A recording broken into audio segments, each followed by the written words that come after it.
Welcome to the Fantasy Football Garage. I'm Chris the Candyman. Tonight, you already know what it is. We're drafting best ball teams. Let's get right into it. And make sure you're subscribed to the channel. And if you're watching this later, leave me a comment, say what's up. We're going to be drafting best ball teams all summer long, so you know where to find it. Let's kick it to the intro. But overall, it's like the guy can ball, like actions speak louder than words.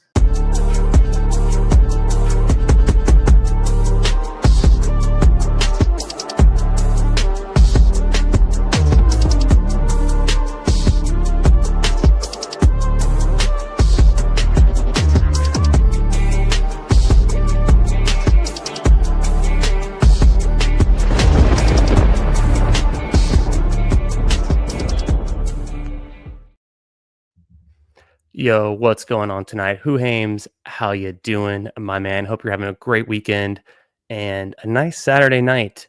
You've been drafting this weekend? What's going on? Green Bean, appreciate you being here. Hope you're having a great weekend too, my man. What do you got going on with your drafts? You've been in some puppies, some schnauzers. What do you got cooking? And of course, Putt Daddy, thanks for stopping by. Oh, that's not good. We just went from waiting for 4 to waiting for 5. I jumped into a 30-second clock of best ball mania. I've done 9, so I figured let's get a round number, maybe do one more before the schedule drops. Tonight's as good a night as any, but we'll see. We'll see if this can fill up waiting on 5. Otherwise, I'm already going to do a few puppy drafts after this, so we could also just pivot, do some puppies. I did 2 puppies earlier today, and then completely unfortunately, one of the puppies was wrecked. I got to show you guys this draft. The rogue drafter takes Aaron Rodgers, like second pick overall, just completely blows the draft. So I set it to airplane, and I started another puppy at the same time. And the second puppy was actually kind of a banger. So excited to show y'all that. What up, Billy Jones? How you doing tonight, my man? Hope you're having a great Saturday night. Yeah, trying to get some $3 drafts in, says main man Green Bean. Only 5 so far. I think, honestly, I've only done 1. Let's check this. So this is a Best Ball Mania 6. It's a 30-second clock waiting on 5 more. If it doesn't fill in the next couple minutes while we're just chilling and talking and I show you these puppies, I might switch it over to a puppy, but figured get one more BBM in before the schedule drop if I can. So let me just check what my completed drafts are. Yeah, I've done 1 Schnauzer, 7 puppies. I mean, including I think we did 1, 2, 3 puppies last night. So I've done 2 puppies today, and then I have this one that's going to get canceled because of a rogue drafter. But we can take a look at those too. So you've been liking the Schnauzer. What have you been doing in your Schnauzer? I'm starting to think the Schnauzer could be closing before the schedule drop, and I was kind of waiting on that to see like where it ends up before really going hard on it. 20 max, $3 entry, currently 10% filled. So I'd say there's a small chance it fills, or no, 10% rate, 24% filled. Yeah, I was thinking it was much closer to filling before the schedule drops. We've got just a little under, it's like 2 weeks, a little under 2 weeks till the schedule drops. Putt Daddy has finished already maxing the Schnauzer. Very nice, very nice. Hey, what up, Meg? How you doing tonight? Hope you're having a great Saturday night. Thanks for stopping by. Nice. You got one in. You got one to fill. Very nice. We had trouble filling them last night after that first one we kicked off. So I think shout out to the chat a little bit, helping us fill that first eliminator to kick off the stream. But then after that, we couldn't get them to fill, and it was tough. So we switched over to puppies just to keep it going. But yeah, last night's stream, a lot of fun. Drafted a lot of puppies. Some better than others. I actually reviewed. So the eliminator draft we did, I think, was actually really solid. we can take a quick look at that one. Eliminator season's got its own folder path, really. The QBs, I think kind of a toss-up. A lot of pocket passers. Geno and Dak easily could have a Burrow-esque season, a 2024 Burrow kind of season. And maybe they don't have as good of receivers, of course. At least Geno doesn't really. But Dak has CD, so there's that kind of nice out. Yeah, just want to max the $3, so trying to keep pace rather than just smash a bunch all at once. Yeah, I think I was looking forward to just smashing it all at once in like probably 2 or 3 days, assuming the schedule comes out and I still can enter it. So playing that one by ear. Yeah, the one last night was looking pretty good. I really like this running back room. When Scatabo is your RB4 and you stop at 5, that's how you know it's good. Josh Jacobs, I've come around a bit on in the last probably 2 or 3 weeks, and I'm starting to draft more Josh Jacobs. The wide receiver room, I think, is totally fine for what we could get. Great value on Bateman and Burden helped us out. And then can't go wrong with these wide receivers. So that eliminator was looking pretty good. Still waiting on 4 more for this 30-second best ball mania. It's been going between 5, 4, 3, getting close to filling, but let's keep reviewing some of these completed teams. The one that we did last night that I thought was really good was this Hurts Goff team. So Jalen Hurts and Jared Goff. We've got Goff with Gibbs, Jameson, and Laporta. So no Amon-Ra, but pretty much exactly how you'd want to play it without Amon-Ra. And Jalen Hurts, AJ Brown's always fun. We're able to get Chase Brown in this one. The wide receivers, I think, are fine. Threw in a Ty Felton. It's kind of a fun click late. But I think this is just a fun, leaning really heavily into the Detroit Lions, and then Jalen Hurts, AJ Brown can't go wrong there. Let me show y'all this one. As long as we're waiting, I'm going to pull up the BBM on my phone just so I can keep tabs on if it's going to start. Let me show you this one crazy puppy draft. I did it just pretty recently, and I was upset. So 3 more to go for the Best Ball Mania. So hopefully that fills pretty soon. So I contacted Underdog on Discord. I think this one's going to get canceled. I auto drafted it. I don't even know what team I have because I stopped drafting after the second round. But if I enter this full draft, you'll see what I mean. I reported this guy, and I'm pretty sure it's someone's fake account, and they were like colluding with themselves or another couple accounts. They take Aaron Rodgers at pick 14. Jared Dokes is their first running back. Derek Wright as their first receiver. People that just, never get drafted in their first 4 picks. So, yeah, I knew it. Ciopus is that's a fake account. One of the things I thought was interesting, and let me know if y'all have seen this before. Davis Hemmer, who's a Red Badger, drafts a really weird 4-6-6-2 team. And also in this draft, Davis Hemmer drafting a 2-6-7-3 team. So I've got one person who's throwing the draft, and I have 2 badged up users with the exact same username. So it's a little bit suspicious. Don't know, but we'll see. It's going to get thrown out. Hey, how's it going, Hartman? Hope you're having a great Saturday night, my man. Getting some drafts in. Been seeing the Davis Hemmer in a bunch of drafts lately. Yeah, I thought I'd recognize that name too, honestly. I saw it on Twitter. I think Liam posted about it, that he saw the 2 Davis Hemmers in one of his drafts. So I've now seen that name in one of my drafts, and the draft is going to get thrown out almost certainly because there's something going on here. So weird stuff. Sweet. All right. Let's get in to this BBM. Did any of y'all make it in here?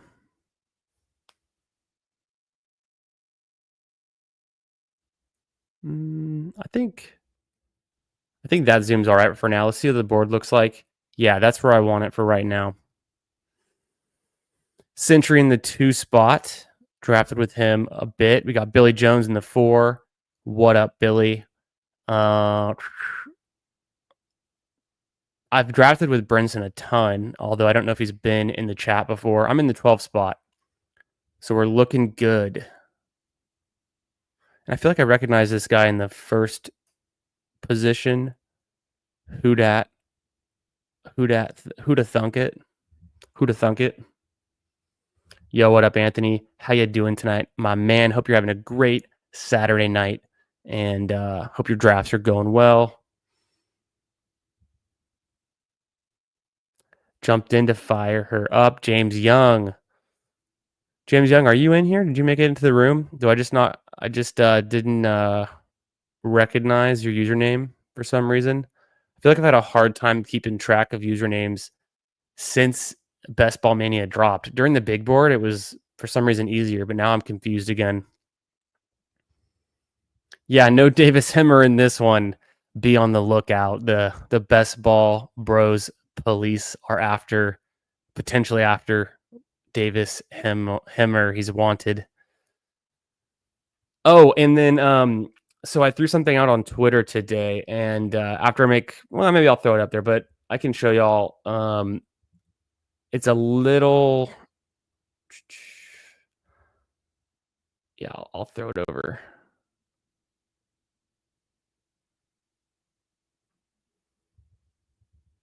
Okay, and y'all can see this. I'll zoom in a little bit more. I don't know if it shows well, but pretty much on Player Profiler, there's a lot of advanced analytics and stats. And I said factoring in per play efficiency and total volume of explosive plays created. I'm the most explosive rushing running back in the NFL. Who am I? So number 1 rated rushing efficiency per rush. And I want y'all to guess, if you haven't already seen the answer. Emo guessed Bucky Irving, so I'll give you one hint. Bucky Irving was number 6 on the list. One of my other buddies, Mike from Mike's Money Picks, guessed Justice Hill, I think it was. And I think Justice Hill was like top 15 or top 20, but not the right pick. So it's, oh, duh. Yeah, see, I knew that. James, I knew you were this century. I've just got my wires crossed. If y'all haven't already seen the answer, throw it in the chat. Who do you think are running back? And we're not taking into account their explosive receptions. We're focused on their explosive runs.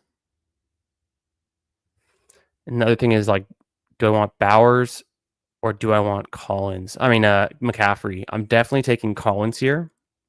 100%. Could do Brian Thomas as well. A Nico Brian Thomas feels pretty fun. I think I'll actually do. The only thing is, I'm like, I don't want to. The news is going to keep coming out about McCaffrey. It's probably going to be good.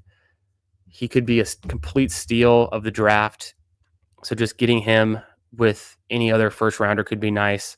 Brock Bowers, I mean, the same thing. I think him paired up with any other first rounder is real nice. 2 years ago, we were taking Travis Kelce 6 overall. So I'm gonna go Brian Thomas on this one for my combinations. I know for a fact I haven't done Nico Collins and Brian Thomas in a Best Ball Mania so far. That's too far.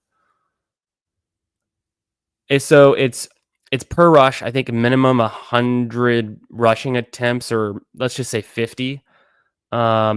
Let's see what we got. Chase Brown. Let me pull up Chase Brown, and I'm gonna look these up and tell you the answer for each of the players you guessed too.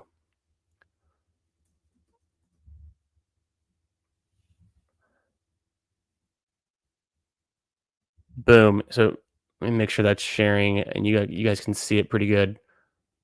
Chase Brown was terrible. Number 26 overall in explosive rushing plays. So yeah, it's per play efficiency and total volume of explosive plays created. So surprisingly, if you're just looking at his number of explosive plays, which is rushing and receiving, not great overall. So Chase Brown, not explosive. Throw that there. Who else we got? Not Emmanuel Wilson. No, it's not that weird. I'll look up one more. I'll look up, yeah, Charbonnet. Let's look at what Charbonnet's is.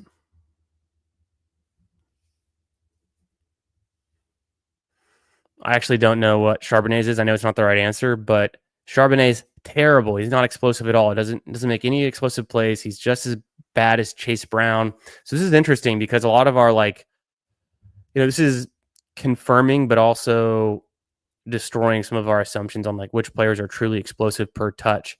And the correct answer is in the chat. Hartman guessed it. It is Gibbs, and it is that easy. It's Jahmyr Gibbs.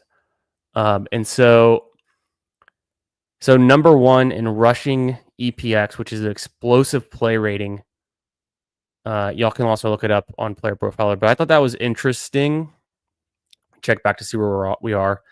So what it does is it's a rating of a player's explosiveness, factors in per play efficiency and total volume of explosive plays created. It's scaled to 100, which is league average at each position, and it blends. And so that's the total score. The total score blends passing, rushing, and receiving. I'm focused on just this one though, because we're talking about running backs, the rushing EPX, and Jahmyr Gibbs is number one. What I thought was,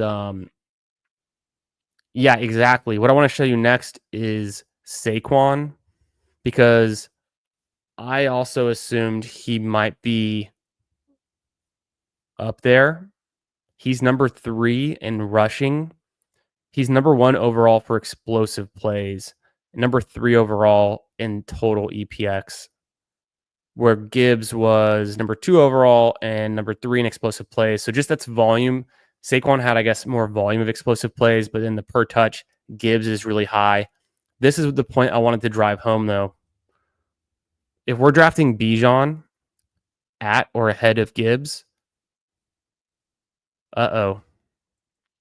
Bijan's not as explosive per touch and per play as Gibbs or Saquon at all. This kind of tells me, and he has the explosive plays. He's number 4 for explosive plays. This tells me Bijan is volume dependent much more so than Gibbs, which would be interesting if Gibbs takes over more of a workload from Montgomery. I mean, the ceiling could just be huge, right? We're talking about one of the most efficient players with the ability to increase his workload. Whereas I think Bijan is less efficient and has already potentially maxed out his workload. Yeah, Tyler Allgeier's there, but how much is his role going to change? There's not as much in flux with the Atlanta Falcons this season going into it comparatively to the Lions, the new OC. And so we'll see. We'll see if it ends up being that Gibbs is the better pick than Bijan. I wouldn't be surprised. I've started to rank Jahmyr Gibbs ahead of Bijan as of today officially.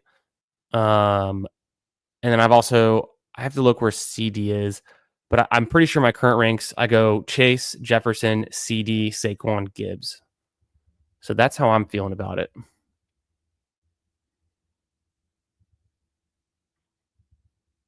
Yeah, Gibbs is pretty good. Yeah, Saquon, we covered the Saquon. Yep. On the clock. I like Rice here. I think he easily can rise. And then McMillan would be sweet because I started with two receivers. I don't know if I want to go 4. I might want to be more evened out than that. Travis Hunter could be interesting. I haven't done that yet for the stack. What if I go with Josh Allen? I want to get a little bit of exposure to Josh Allen. And then now it's Rice. Do I want Rice, McMillan, or Hunter? Let me think this one through. Is Hunter a good pick? Is Hunter a bad pick with Brian Thomas? Rice and McMillan. I'm going to go ahead and take Rice.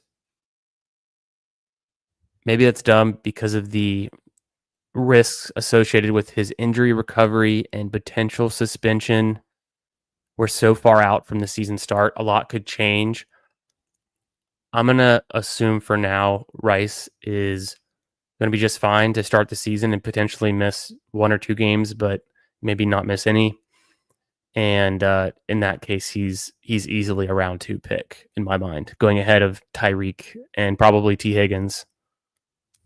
And then I just wanted to get some Josh Allen. I'm going to mix it up a little bit, not force myself to get CJ or Trevor Lawrence, but potentially one of them could fall to me and I could kind of make that work out in a later round. So far, pretty standard stuff in this room. Let's finish up our discussion on the explosive running backs. I see y'all are still talking about it in the chat, so let's check that one out. Yeah, Achane. Let's take a look. Putt Daddy wants to know where Achane is on the list. I did look up Achane because I thought he might have been number 1. He is surprisingly bad. He's not explosive. 24 explosive plays, 22 overall. He's right at the league average. 100 would be league average. He's right at league average for rushing and receiving.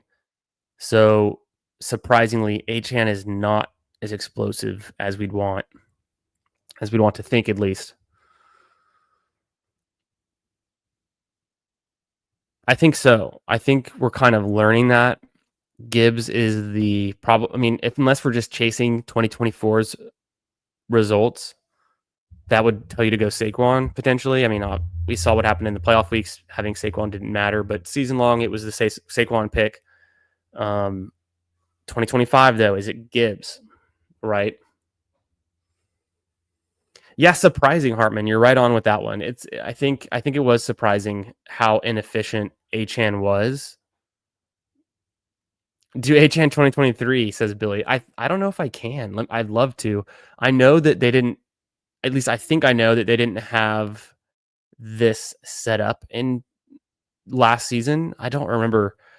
And I don't know if anyone else is so much more familiar with the player profiler landing page for any of the players, of how you can like go back to like an indexed year for the explosive plays. As far as I know, let's just see if it changes if I hit. Yeah, as far as I know, I can't control that. I can't toggle it. Let me fill it back up here. Pretty good on the board right now. Interesting. Who'da thunk it takes Jalen Hurts and Joe Burrow?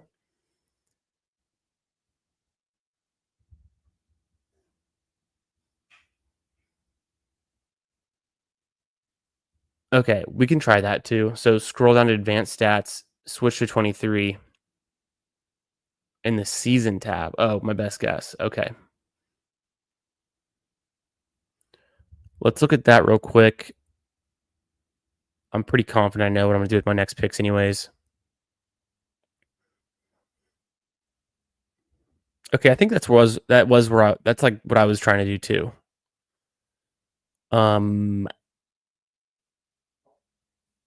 I don't know for sure if so this is the efficiency. I don't know for sure that stat that we were looking at in the graphic above is also in the tables here. So in that case, I don't know if we can see it. Yeah, they're right. They didn't have it last year, but I was just, I never know exactly, but I think it's one of their newer features, and I'm interested. I want to keep exploring it because as far as I know, you can't look at a list of all of the players, all the names. So you kind of have to do some hypothesis testing on where these guys are and then try to find up and down from there. I want to show you all Derrick Henry's next. So remind me to show you Derrick Henry after this pick. We might learn something. Even though I don't have a running back yet, I might be going more of a 0 RB build.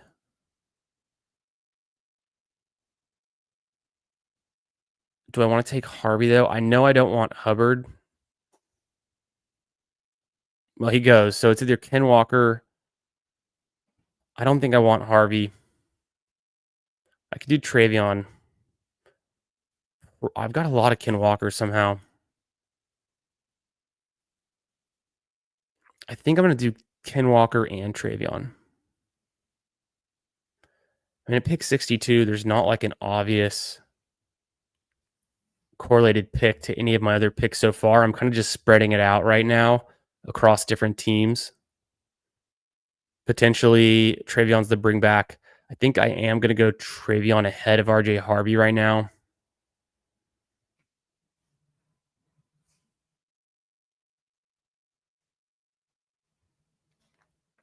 Yeah, so we started off, this is a 30-second clock, Best Ball Mania 6 draft. We've got James Young in the chat, in the draft. Also got Billy Jones in this one. We'll check out their teams as well. It's a 1-2-3 build. Josh Allen, Nico, Brian Thomas start. Just grabbed my first two running backs with Ken Walker and Travion Henderson. I got BTJ and Rashee Rice. This is a good-looking team so far. Of course, through the first 6 rounds, it's pretty hard not to have a completely awesome-looking team. Let's see what we can do in these middle rounds to land this one and build this sweet Best Ball Mania team around Josh Allen. So let's see. I'll catch up with y'all, and we'll look at Derrick Henry. Chances of Saquon rushing for 2K is about the same. Okay, yeah. Although I will say, nothing's changing in Philadelphia. The defense is getting worse. Are they forced to pass more? And then Anthony says, yeah, both, Harvey and Travion could have been the picks. I could have done that. For some reason, I still feel like Ken Walker can be a good pick. Well, let's look up Ken Walker as well in the explosive. We'll look him up and see what we got. And I appreciate that, Hartman. Yeah, this team, like I said, it's hard to make your team look bad through 6 rounds, but this one's kind of, I think, fun so far. We got to figure out how to continue our stacking and correlations as we go along. Let's look at King Henry. This is a fun one. That's why I looked it up earlier. He's the number 1 explosive player overall, number 2 for rushing, number 2 for explosive plays. But I think, and I'm confused what's going on, his receiving, it looks like it's bugged or something, or it's breaking the chart. I'm not 100% sure what's going on. He's not ranked for his receiving. Maybe there's a reception minimum and he didn't hit it. Could be the thing I was thinking of. If we look at his stats last year, he had 19 receptions, although 10 yards a catch. Is it because there's like a set minimum for the receiving and he didn't hit it that he's not showing up there? I'm not 100% sure, but super explosive. Derrick Henry is still the man. Maybe we should be drafting a little bit more Derrick Henry. If it's not broken, don't fix it. When has he ever been a bad pick in fantasy? Except for maybe when he was starting out and splitting work with DeMarco Murray, if I remember correctly. That's all the way back in 2016-17 era. I want to say that was when DeMarco Murray was still playing. Look up Murray real quick. Did DeMarco? That was DeMarco Murray, right? He put up a full season or season and a half of work with with Derrick Henry and the Titans. So with Saquon is the volume plus age. Yeah, it's hard to predict the age thing for season, for redraft, for best ball. Yeah, let's look at Kyren. I don't think I've actually looked up Kyren's yet. And then I also want to look up Ken Walker. So first, let's do Kyren and check out that he is probably one of the worst starting running backs in terms of explosive plays per touch. He's not much better in receiving. He's below average. Average would be 100. He did have 28 explosive plays. So pure volume-wise, number 13, that tells you all of his production was volume-based. It's not efficiency-based. Fade Kyren. Still got some more time. Let's look up Ken Walker because I'm pretty sure Ken Walker is explosive. Wow. See, dead wrong. And maybe this is because 2024 would be a bad season for him to look at. I thought he would have been better off. I mean, he's got the volume for the receptions. He didn't play as many games, so he's lacking the total of explosive plays, but the per touch is terrible. We got to look up Charbonnet after this next one because I might need to start fading Ken Walker a little bit more than I am because right now I'm drafting a ton of Ken Walker, and I think it's mostly because I've been drafting out of the 11 and 12 spot. It seems like almost every draft. Oh, geez. He's a little bit better. He's still kind of below average. So that's interesting. I wouldn't have thought that. I would have thought Ken Walker was more explosive, and maybe he was his rookie and sophomore year, and last year he slowed down a bit. That's pretty concerning. Pretty concerning stuff. Yeah. I did not draft enough Henry last year. I had him on a few teams. Let's look up Kamara. That's going to be an interesting one too. 100%. 100%. After this pick, we can look at Kamara, and then are there other running backs in this range we should be looking at? Because I feel like I could. Let me just double check. I mean, I've also got my best ball overlay open, so I would see if there's any obvious picks here. So it looks like Khalil Shakir is gone. I like Pollard. I like Swift. Hawkinson could be fine. Double checking the Bills. Yeah, Shakir was gone. I might go Pollard. I keep taking Pollard here too. Pollard kind of feels nice with the AFC South. And then I think I do want to go back to receiver. So I'm going to chill on Swift, even though you already know I want to click him. Egbuka, I definitely believe in. I think the landing spot's great, personally. Egbuka's been playing for Ohio State with high-level competition, always was commanding targets and had a role in that high-powered offense. Because I've got Josh Allen, I'm going to hit up another receiver. Mika Egbuka. We don't know when Chris Godwin's going to come back exactly. And Egbuka is the best run blocking wide receiver in his entire rookie class. Not by my own account, but what others are saying about him. Specifically, I want to say it was Dane Brugler of The Athletic. So what does that mean? It means wheels up. And also Chris Godwin's one of the best blocking wide receivers, if you didn't know that.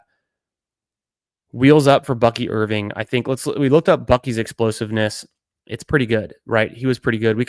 I don't know if did we put it up on screen? Did we actually look at that one? Yeah, I was surprised for Walker on that.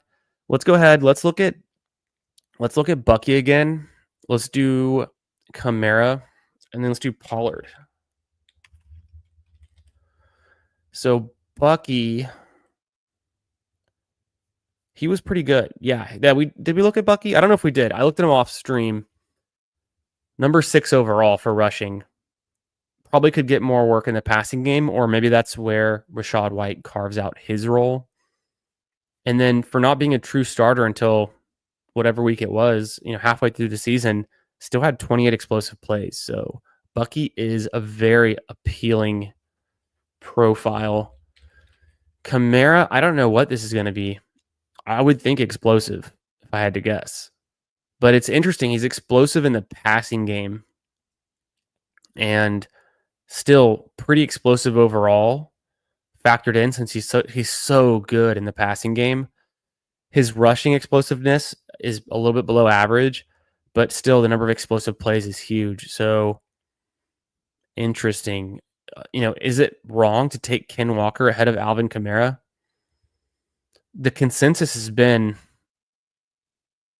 that they're in about the same tier. So I'm gonna try to keep that in the back of my mind. Mental note on that one. I want more, even though I'm kind of slightly fading the Saints. Who's to say the Saints are that much worse than the Seahawks? I'm a little bit afraid of the Seahawks too, and how they're starting to look going into the next season. Maybe Kamara is the better pick over Ken Walker.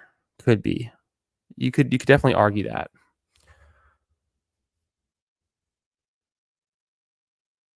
Yeah, I agree, James. Yeah, Ken Walker has the injuries, so that's part of the concern. Hartman says when he look up James Conner. I'm down for that. True. Green bean, I feel that. It's just not the same. Ooh, Jonathan Taylor too. Let's do James Conner and Jonathan Taylor, and then Pollard first. I mean, I've already drafted him, so it's not going to change anything, but maybe it'll change my priors if I see his explosiveness.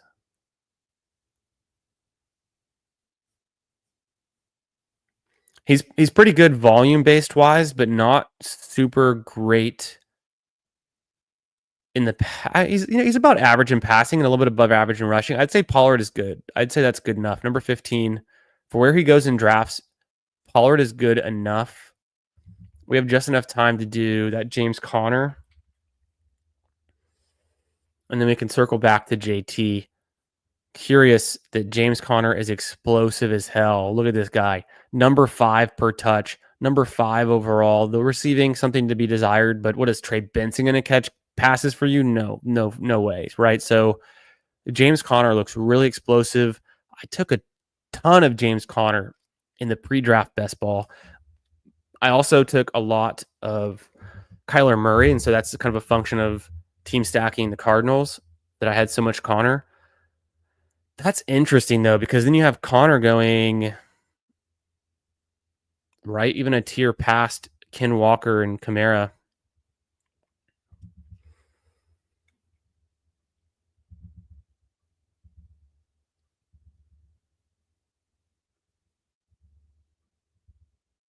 You guys already know what I'm doing. I got the Keon Coleman stack. Just taking a look at the tight ends. I also could do something with Loveland here. I think would be nice. Definitely going Coleman, 100%. Do I want the double stacked Texans? I kind of do. And then is there anything I must have at running back? No. Tootin could be fun with Brian Thomas.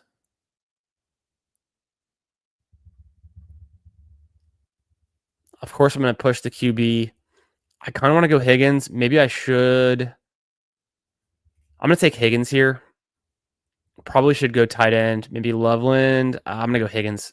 Let me just take Higgins here. Double stack Texans receivers. I'm still fine with going Trevor Lawrence. I did. I really wanted to go Loveland there. I would say we should be aiming to be Loveland over Jaden Higgins 7 out of 10 times. Colson Loveland drafted in the first round, top 10 pick, goes to the Bears. He's a perfect fit for their scheme. Literally a perfect fit for what they're trying to do. Again, not my own thoughts. I'm borrowing that from whoever that. It also was a recent Athletic article. I forget exactly who wrote it up, but it was referencing a lot of Dane Brugler's work in the pre-draft stuff and one of the articles was like the top 10 best landing spots, team fits from the NFL draft, all rounds, all positions. Colston Loveland was one of those, and again, Emeka Egbuka was one of those. So 2 players that got a perfect fit, as some experts might think.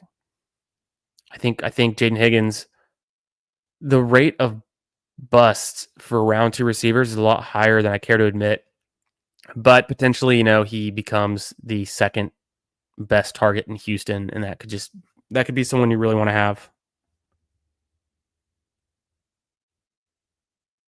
Saying goodnight to the wife on my Apple Watch, and we're set. The house is asleep. It's time to draft. And we're doing it. This is a 30-second Best Ball Mania 6, my 10th of the season. Let me catch up with y'all. So we're talking about Jonathan Taylor. What's Billy Jones saying? Is this a running back start or a team level offensive line stat? Oh, stat. Yeah, is this a running back stat? That's a great question. I think it could be. It's obviously hard to tease that apart. It's a little of both. Like, we would need to look at more of a split running back room, and maybe that's what we were seeing with the Seahawks. While neither Charbonnet or Ken Walker were that explosive, they've got a pretty bad offensive line. Trying to think, what would be an example? If we looked at Rachaad White now, Rachaad White was also behind that Bucks offensive line, which is pretty good. And look how bad he is. Explosive plays, one of the worst. Rushing explosive per touch explosiveness and running the ball, terrible. Receiving is where he catches up, number 18. And then, so let's flip back to Bucky. The same offensive line, and he's one of the best. A little bit worse off in the receiving work, but explosive plays extremely high. So I think the volume of explosive plays can indicate in a split backfield, can help us indicate, who actually is better, who's making more of their opportunities. And then the per touch, because there's such a drastic difference there between Rachaad White and Bucky Irving.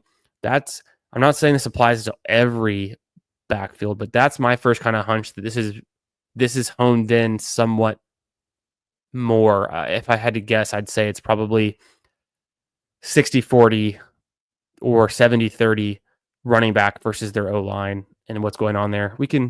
That's an interesting thought, though. We can look into that. Ooh. So look at Chuba, but then who would we compare? Because what do you think? Do you think that line was bad last year or good? What are you saying about that, James? And I'm going to catch up. I think let me focus on this pick is a crucial spot.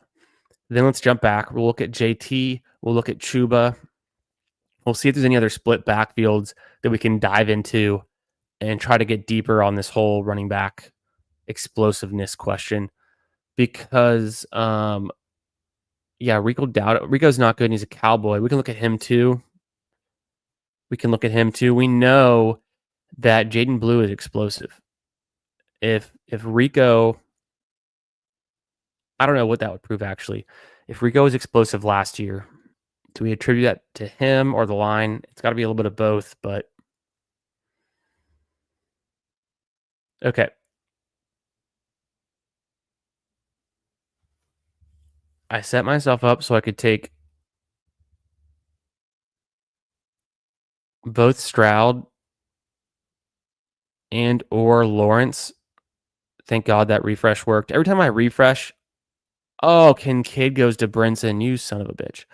I really want a Kincaid on this team, hence the 0 tight end start. We're going to push it. We're going to go and just keep pushing. I'm going to take Stroud.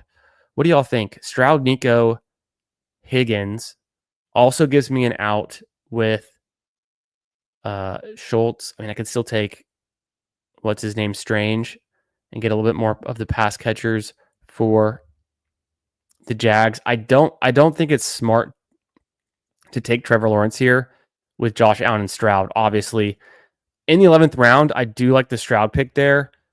I can onslaught with Jalen Knoll. It's kind of fun to do. I can grab a Ferguson or a Tucker Kraft might be good and not get too far behind at tight end. I might just go Tucker Kraft here. I don't have him yet, and I kind of want to start with something. And the running back feels good. I mean, Pollard, Walker, Henderson, I think is good enough right now. I would have liked. I mean, what are the odds that Tootin would be there at 134? I mean, a month ago, sure, but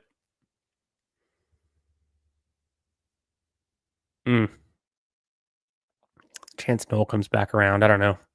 I don't know if you other guys in the room like him or not, or if it's even worth taking a third receiver on the Texans. Probably not. Probably not the way I want to play that one. I do need to keep an eye on. I mean, I got Keon Coleman, which is key. Keon Coleman, major key, but Palmer could be a nice click later. That's pretty much it. I don't even know if I want Ray Davis, although Ray Davis let's look at Ray Davis too. He kind of, had something going on. Also, before we go too much further, let's check in. Let's see what's going on. We've been talking running backs. We've been looking at the board kind of out of the corner of our eye, and nothing super strange. I just want to double check to see that everything's going to plan. What other drafters are doing. I don't like getting sniped on Kincaid. I'd rather have Kincaid than Tucker Kraft in this build, but at the end of the day, let's say Keon Coleman is the number one receiver there and not Kincaid, but it would have been nice to have both. Let's check in with Billy Jones, who's about to be on the clock. He started off, of course, with Gibbs and Achane, followed it up with Marvin, Harrison, Jameson and Gibbs, Jalen Waddle, Debo, Diggs, Murray. He pulled off the Drake May stack. He's got Kyler with Marvin Harrison. That's who he had, right? Yep. I like that. Jalen Warren, okay. Tajay Spears, and he goes Goddard. So he's putting together a nice team there. A 2-4-5-1 build. We have also got James in here. I'm so far behind. I'm sorry. I'll catch up with you all in the chat in a second. We've just hyper focused on this Best Ball Mania. James in here, the Sentry. He's got a 1-4-5-2 build. Jordan Love, Saquon, Hampton, Tracy, Bigsby, Hill, JSN, Godwin, Pearsall. He got Reed, so he's got stacked up. Johnny Smith looks like he's lining up to take who. But did he get sniped? Did you get sniped, James? You didn't. You didn't? No, he'll be there. I know who you're going to pick here. Nice pick. Jaden Blue, 145. That's a record. I don't think I've seen Jaden Blue go that high before. And of course, Jalen Knoll goes, but I don't think that was really in the cards for my team. Let me catch up with y'all super quick. We still got to get back to Jonathan Taylor and Chuba Hubbard and Rico Dowdle. What up, Jamie Robbins? How you doing tonight, my man? Hope you're having a good Saturday night. Thanks for joining the stream. And hard to feel safe with any Tampa Bay wide receivers besides some Evan Spikes. I feel pretty good. I feel pretty good about Emeka. I was a big fan of what he was doing at Ohio State. I think he fits really well with the Tampa Bay Bucks. They want to run the ball. They can pass the ball too. He's the best run blocking receiver in his class. I think Emeka is going to fit really nicely there. They can run a lot of 11 personnel. So I'm excited to see. But yeah, Evans is definitely the guy. I mean, Godwin was the guy last year too until he got hurt, right? Gibbs and Montgomery. We'll look at those two. We got a lot of good ideas here. What up, Nick Block? How you doing tonight, my man? Yesterday's stream was a lot of fun. We only got one eliminator done, but we did a bunch of puppies, and some were good, some went off the rails. Really fun stream last night with so many awesome guests. If y'all haven't checked out that stream, I think it's one to go back and kind of watch and look through. It was a really good time. There'll be plenty more of those. So if you're not subscribed, make sure you subscribe to the channel. We're going to be drafting best ball teams all hot best ball summer long right here. You're going to want to be here. You're going to want to tune in, draft with us, chill in the chat, get your questions answered. Tonight, we somehow got on this tangent of looking up explosive running backs, and we're busting a lot of our priors, learning some new things. Yeah, Hartman, I could have gone with the T-Law double. Could have done that. Rachaad White could be interesting on this team, although we just found out, he's not that explosive. Strange kind of fits into always like Algier. I'm going to take White, and then I might go Strange. Double check on wide receiver. I feel really strong at wide receiver, so I think we can chill there.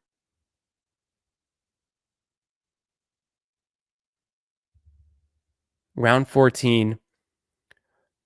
Not a bad spot to take Algier. I got a ton of Algier. Let me go Brenton Strange. Even though we're not getting Trevor Lawrence, let's finish out some of this team stack around the Jaguars. I think that could be good, especially since we missed out on Dalton Kincaid. Nice. Yeah, Rachaad White, slight ADP value, but brings the team together. I do worry about Rachaad White losing his role. We got another team stack with the Bucks here, so it fits on this one. Like I said, the way that they stopped utilizing White down the stretch, concerning. But then again, we just looked at the split between what Bucky does and what Rachaad White does, and Rachaad White's the pass catching back in that backfield. As much as we want Bucky to be that guy, he's not there yet. Let me catch up with y'all. T-Law double. I mean, Stroud. Yeah, it works. T-Law worries Putt Daddy. They're just building around him such a nice amount of weapons and high draft capital, wide receivers, running backs, even the tight end. I think losing Evan Ingram, elevating Brenton Strange, it's not that big of a... It's actually probably good.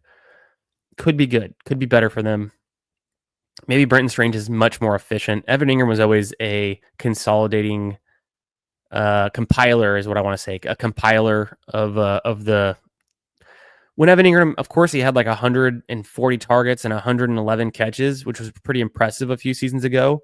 But he didn't do much with it. He didn't have that. He didn't have 1,000 yards. He didn't have a ton of touchdowns. He had like 4 touchdowns. That was pretty concerning with what you'd expect. Go Craddy. Who's that? Kraft. Yeah, I'm so far behind at this point. 100%. Yeah, Kraft.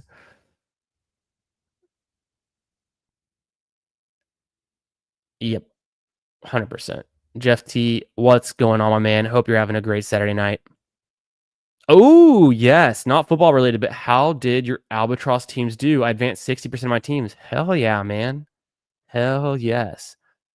Pretty good. It's been a few weeks, so I can definitely check. I think before they improved the advance with, the overlay, I think I was at 51 teams. So I think I was at 51 before, and then I went to like 64 teams. I think that sounds right. You're expected to advance 2 out of 6. So that would be 33%.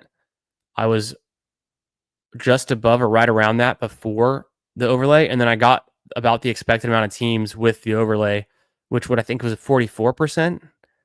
And so 44% times 150, I'll just do that on my phone real quick. 44 times 150. Yeah, 66 teams. I was somewhere around 60 something teams. So I didn't have an incredible advance rate, but I built all my teams for the Open and not for the Masters. Although, I mean, you kind of build it for everything, but I really explicitly build for the Open to try to win it all if I get a team to the finals. And so I'm not going to sweat too much. I think if I would be really worried if something went wrong and my advance rate was way below the field, but being at about the field or a little bit above it, I feel good. I got kind of screwed in the big albatross. I maxed the big albatross, only had 1 out of 10 actually make it through. So something just didn't go right there.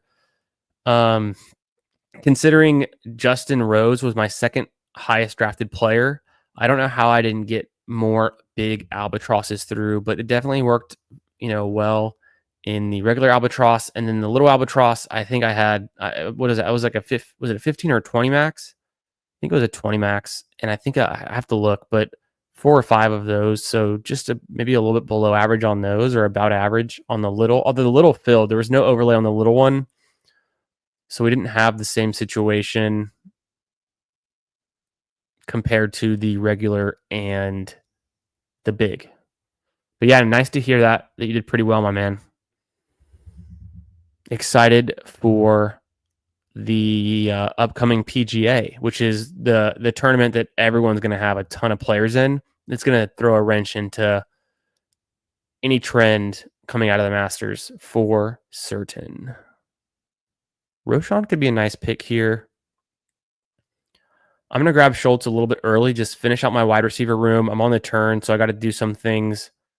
Triple stacked, and then I'm done at tight end. I might go, it's a bit early. I could go back to wide receiver. The problem was, I don't think there's any Bills left. Palmer was gone. Do I just go Michael Wilson for kind of a nice wide receiver 2, a guy that should have a nice role, and then I'll punt running back to my next pick? I got too much Michael Wilson, like I said, with my Kyler Murray stacks during the big board, because Murray was my number 1 owned quarterback. And so naturally you get a lot of Michael Wilson around pick 200 in that format. He's rising a little bit. I think he might continue to rise. The Cardinals did nothing to update their offense. 2-4-7-3 build. I think I'm done at wide receiver is what I'm saying with that. It's going to be a single stack for Josh Allen, which kind of feels good. The high floor rushing upside, get the stack. And then for Stroud, where the ceiling is going to be based on his passing volume, passing touchdowns, I've got 3 of his pass catchers and not all receivers. One of them is a tight end. That always feels nice. Leaning into the Jaguars, I got 2 of them. I've got a Titan. I've got a Patriot. Just thinking about all the possible combinations in the playoff weeks for the divisional correlation. And I'm going to go 1 more running back. Could be 2 more. It probably will be 2 more. I think I'm going to say 2-6-7-3 build. Feels about right for this one. What do y'all think? I think 2 more running backs and just dart throws. I doubt there'll be anything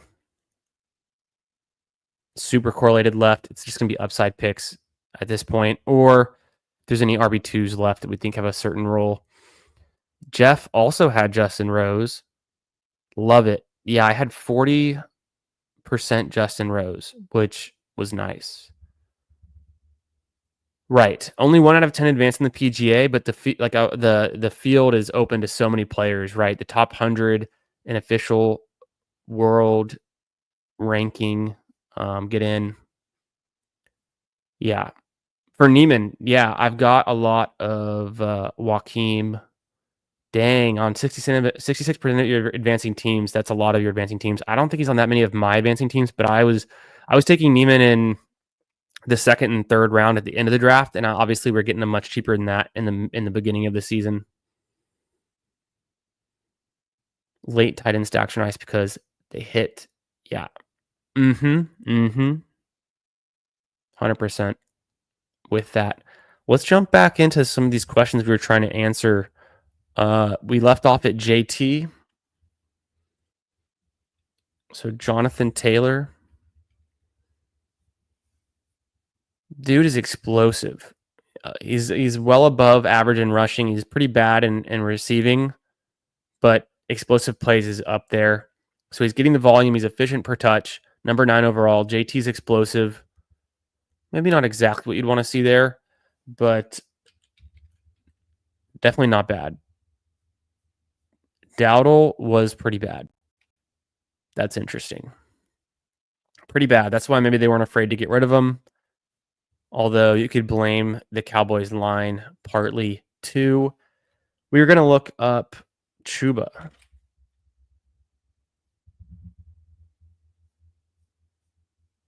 Not so good. 18 overall is not terrible. Doesn't do a lot of work in the passing game and his receptions. Somewhat fine volume-wise. So that's scary if he starts to lose some volume. He's pretty much average efficiency and definitely not very utilized in the passing game. I think we see Dowdle utilized more in the passing game, potentially.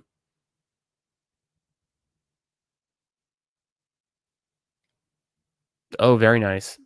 Yeah, I like that build. A little bit rookie heavy, but why not? I don't think I'm going to take Woody Marks. It sounds like the Texans are trying to get another pass catching running back signed in free agency. I'm not super stoked on that. I like Hunter better than Corum. I don't need any QBs. Are there any wide receivers that I must have? Of course, I like Mitchell. Savion's kind of interesting. Troy Franklin is very interesting to me.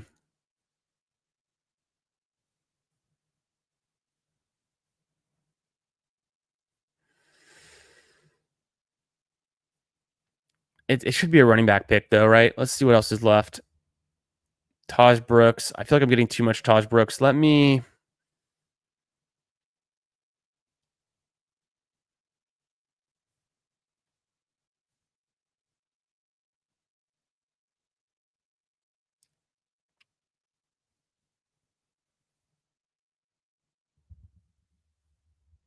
Boom. Feels kind of gross. I'm going to grab Mostert in the 18th.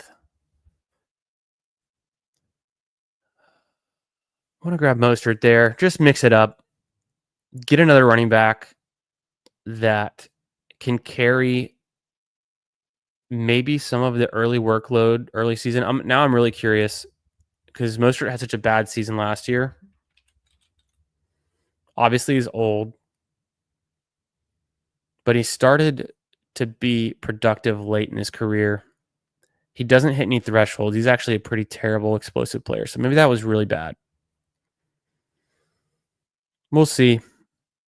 Anytime you're taking a player that's getting replaced by Genty or in the same kind of role, not good. Genty doesn't really let up on his touches. I think I want to just go with a safe RB2 instead of getting overexposed to Taj Brooks this early before we hear too much other news. What's going on with Zach Moss?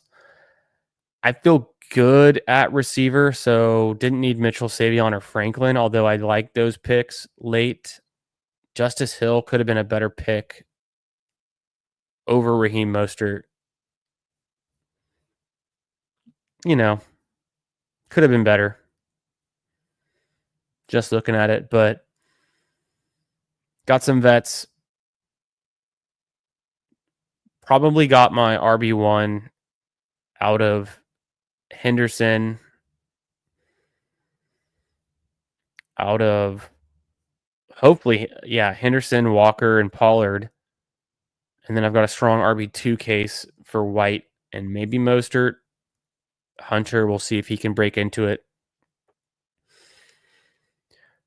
I felt pretty good about running back, but I'm starting to feel worse about the Walker pick. And I don't want to click Walker so much going forward in that same tier. I think it's fine, though. A lot of AFC players.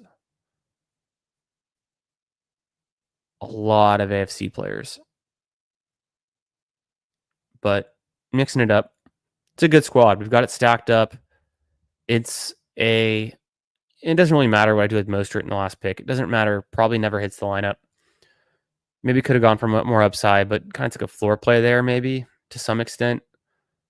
It's really a Josh Allen build How does Josh Allen play this season? Is Stroud undervalued? If he can hit some ceiling weeks in the playoffs, I've got him triple stacked, which is pretty much all I'm counting for because I don't expect him to outscore Josh Allen much, if ever. The running backs seem good enough, but not elite in any sense of the word. Not a true zero RBs, but kind of lower draft capital for sure, which is kind of where I want to be. These wide receivers are just, I mean, this looks so good to me. It's Collins, Thomas, Rice, Ekbuka, Coleman, who I am in on. I think Coleman could have a breakout sophomore year, first round wide receiver. He's got the draft capital. He's younger. He's the second youngest wide receiver in his class. He's younger than more than half of the wide receivers in the current class who are incoming as rookies. Higgins, we'll see. Michael Wilson kind of has that wide receiver 2 role locked down. Probably the number 3 target on his team. I think he can catch more balls than James Conner. Is kind of what I'm betting on. And then tight end. So that's a best ball mania. We're gonna draft again. We're gonna join another draft real soon. Let's see how James' team turned out and also how Billy Jones' team turned out. Let me catch up with y'all and what you're saying. Who needs Dowdle when you have Deuce Vaughn? Deuce on the loose. Throwback. Deuce Vaughn was the meme of, wasn't that 2 years ago in the same class as Bijan? That's a fun draft class.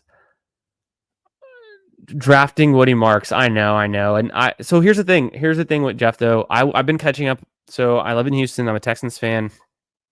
I kind of keep an eye out on what's going on with them. Try not to be too much of a homer when it comes to best ball. I say that, but I did have 59 Nico Collins teams in Best Ball Mania last year. I was one of the top 10 Nico drafters who maxed. Rest in peace, hamstrings. I'll say that. But what I'm hearing going on in Houston, they interviewed Trevion, what's his name? Trevion Williams and Chris Evans. Am I getting the names mixed up? Both of the former backups for Mixon in Cincinnati, who are kind of more speed backs, pass catchers, interviewed in Houston. They also brought in someone else. I have to look it up now. I guess it's getting pretty late. It's only 11, but I'm starting to have a little bit of a brain fog to remember the other name. Oh, it was Nyheim Hines. It was Nyheim Hines, famously tore the ACL on a jet ski and hasn't played since in 2023.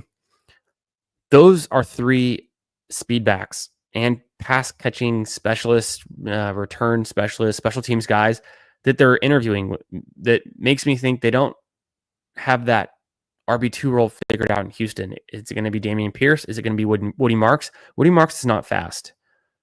He can catch the ball, but I think they're lacking that speed element. And so maybe it's more special teams focused, but there's still some uncertainty behind Mixon. Mixon's a player I want to look up too. We can look up Mixon's explosiveness. That'd be interesting to get into. We got to look up Chuba Hubbard. Or did we already look up Chuba? I think we did look up Chuba. Yeah, we just got done looking at Chuba. It was pretty average, average rushing, bad receiving. We need to look up Mixon. We need to look up. Mixon's good. Mixon's very explosive. Top 10, 9th in terms of volume. I don't see his role changing in that offense. It's going to get better. The offensive line is going to be better. They're going to have a better year on offense, almost certainly, with Nick Caley there. Number 10 in rushing, number 8 in receiving. Damn good. Explosive player. Mixon's been a good click all summer, all spring. We got to internalize that. Who else do we want to look up? I think that's pretty much it.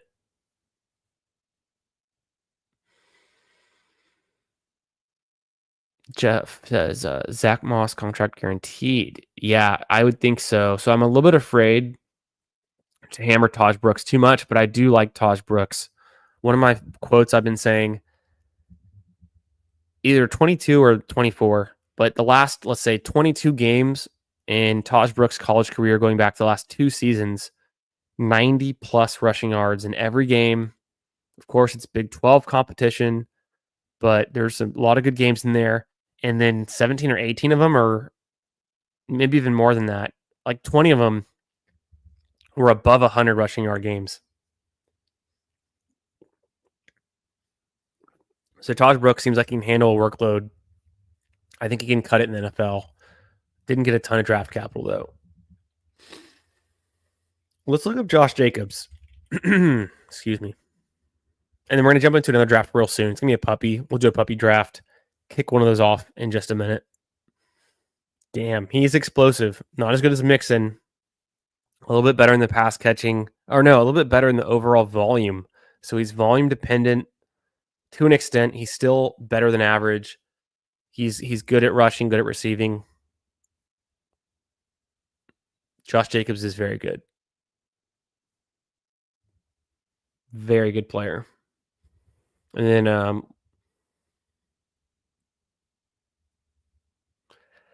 yeah, I'm still hopeful for Kenneth Walker. I'm pretty exposed to him right now through my first 10 best ball manias. Ooh, that's the one we wanted. Hartman coming in clutch. Let's check it out. Well, we know Gibbs is number one. This is we started this whole rabbit hole we've gone down to.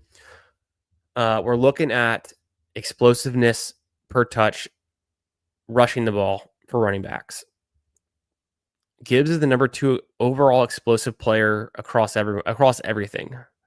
He's number 1 in rushing, number 12 in receiving, number 3 overall in explosive plays, which is more of a volume-based metric in the first 2, and the one over here, which is the kind of, I guess, the average or the total of these 2 are per touch, so they're efficiency metrics. We know Gibbs is a rock star. We need more Gibbs. What about Montgomery? Which I would assume, based on what, and we'll go back. We can also look at James' team and Billy's team. Based on what Billy was kind of getting at, is it an offensive line metric? It is not an offensive line metric. It is almost, I would say, I'm leaning 75-25 or even more, that it's a player-based metric. Look how bad David Montgomery is in terms of his per touch explosiveness, running the ball. He's one of the worst. That's pretty damning. Terrible at receiving, and then only had 17 explosive plays on over 220 touches or so. Yeah, 220 touches plus. You'd think it'd be better than that. The explosive play number and the receiving is really bad. On 36 receptions, somehow that's terrible. And then the rushing too, it's not looking good for David Montgomery. I think we might slight fade him even harder, because if he loses any volume whatsoever to Gibbs, that efficiency is not going to pay off in terms of fantasy points. He's touchdown dependent. We already knew that. The 12 total touchdowns, the 13 the year before that. He goes back to the 6 that he's had on the Bears pretty recently. Historically, he drops off a ton in points per game. So let's make a mental note of that. David Montgomery, strong fade. Let's lean into Gibbs, and need more Josh Jacobs, need more Mixon too.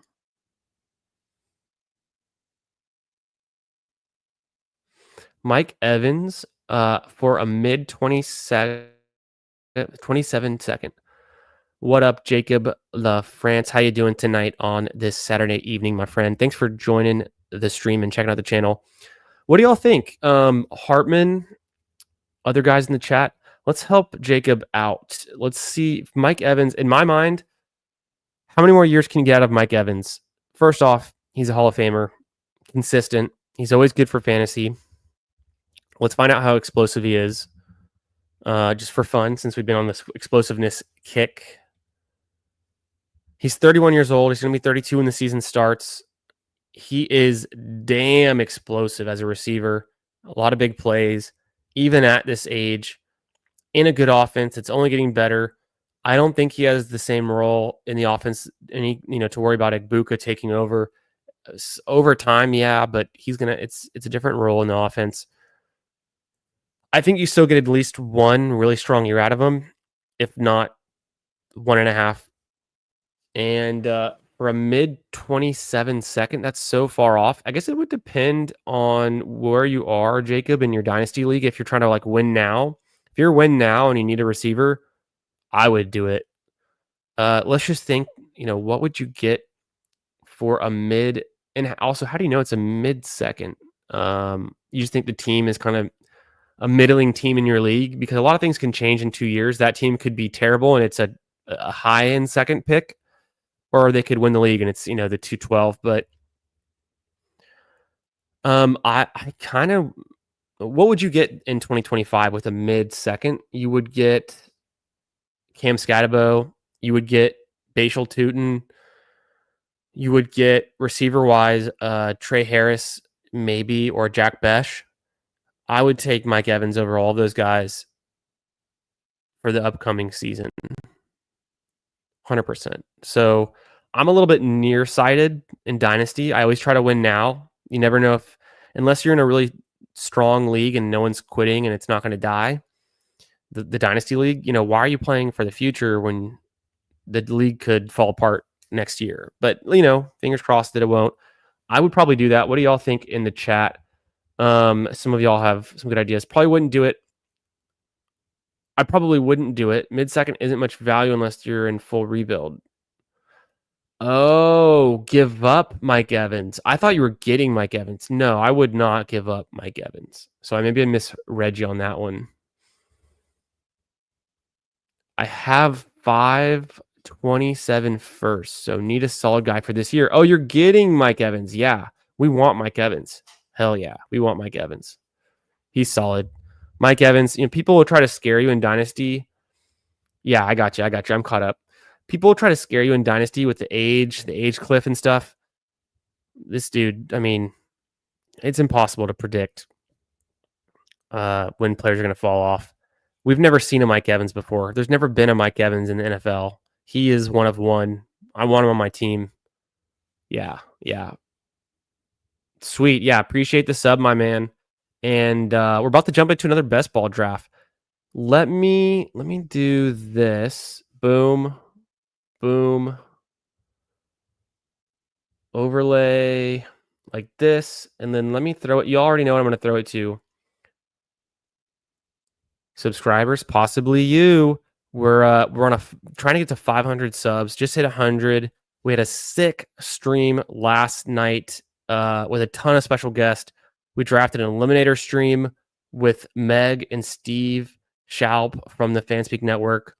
Really, really sharp drafters. Been doing fantasy for a long time. Also had on, of course, Emo Cowboy from the Fantasy Sanctuary. We had on PPR Tyler, BBG, Cody from Off the Schneid, Pat from the Fantasy Dog Pound snuck in at the end for a draft and a half. It was a great time. Definitely a stream worth checking out. And appreciate y'all being here and being subscribed. We're jumping in another best ball draft real soon. But yeah, make sure you're subscribed to the channel. You're going to want to be in the circle of trust. We're drafting best ball teams all summer long. I'm going to kick it to a highlight clip, stretch, let my dog out outside. But by the time I get back, we're going to enter a 30-second puppy. So get lined up. It won't be long. I'm going to be gone for 30 seconds. And while I'm gone for 30 seconds, you can enjoy this very lovely clip we've put together highlighting one of our favorite players. Let's do the Cam Scatabo clip. Let's do Scatabo. Okay, here we go. Be back very soon. We're going to be drafting a puppy. Actually, technically we should review James' team and Billy's team. Maybe we can do that quickly, but we're getting to a puppy real soon. Let's throw it to the Cam Scatabo clip.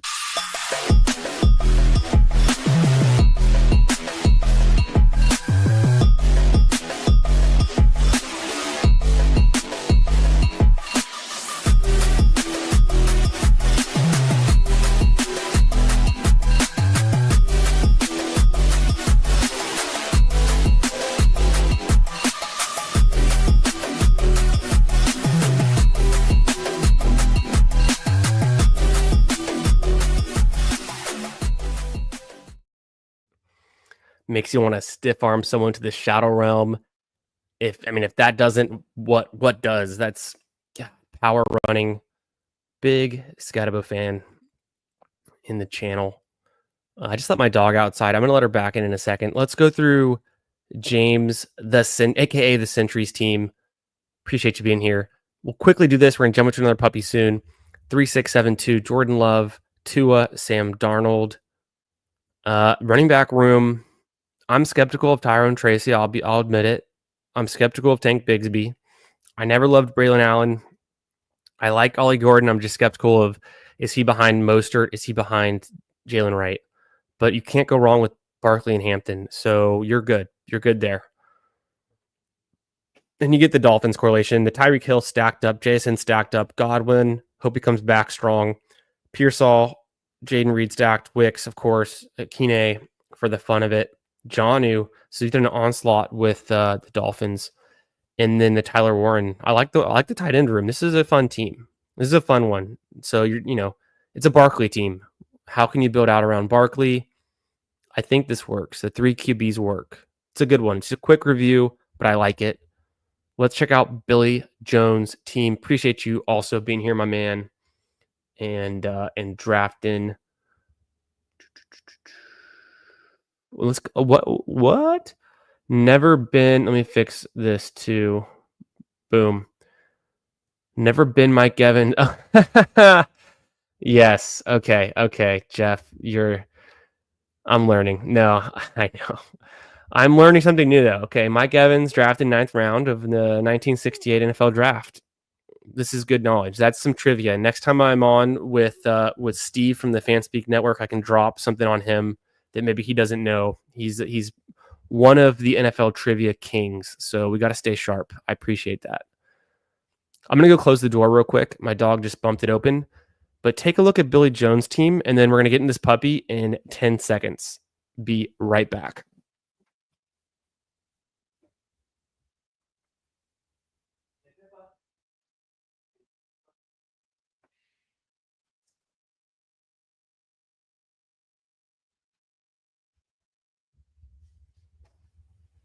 And I'm back.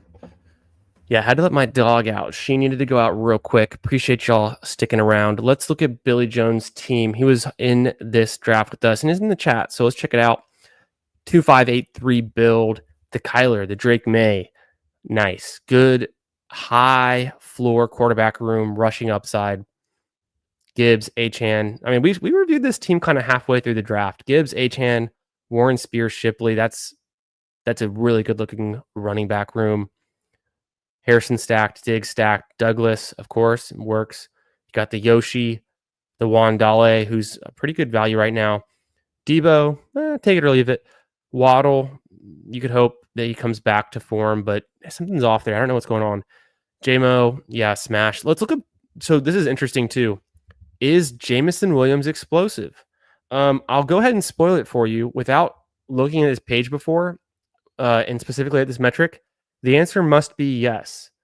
And there we go. He's one of the most explosive receivers in the entire NFL. One of the most explosive players, let alone receiver. Jameson Williams, you're going to want this guy on your fantasy team. I unfortunately traded him away before last season in one of my main dynasty leagues. I traded him away for a 2nd round pick. The guy won the league. It's a 212. You hate to see it. I ended up drafting. I think I got Bashal Tootin with it, honestly. So could be worse, could be better. Goddard, Pitts, Henry. This is a great team. I mean, Billy Jones is a sharp drafter. I like that one.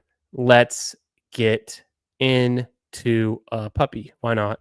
So that was a Best Ball Mania. I'm going to chill on Best Ball Manias. I've now done 10. We're going to chill on Best Ball Mania for a while. Let's get in this puppy. I'm joining it now. One person. So if one person wants to get in, I know there's a slight delay. It's a 30-second puppy. If you're in the chat and you want to jump in this one, go ahead. We can make it work.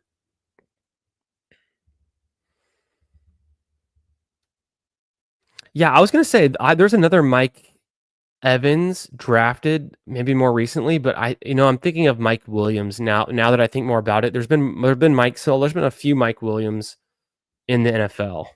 So let's throw on some of our hype background music as we're waiting for this one to fill. Somehow one person. I'm not going to do it too loud, but waiting for two people. Okay. So if you're in the chat, if you're going to rock with us tonight, if you're going to roll, if you want to get in on this puppy 30-second clock, we're waiting on two. We were waiting on one. It's kind of weird. Someone jumped out. 2 spots available. We're going to rip this puppy. I don't know. I've lost count of the number of puppies that I've done. I haven't done a whole lot. We ripped like 3 or 4 of them last night on the mega stream, and then I've done 2 today, and one's going to get canceled. Maybe I can show y'all that one too. That was a fun one.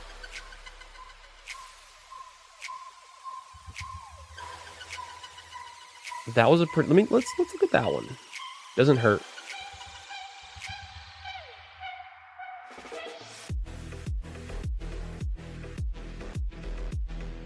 Too loud. Okay, thanks for the feedback. Sorry about that.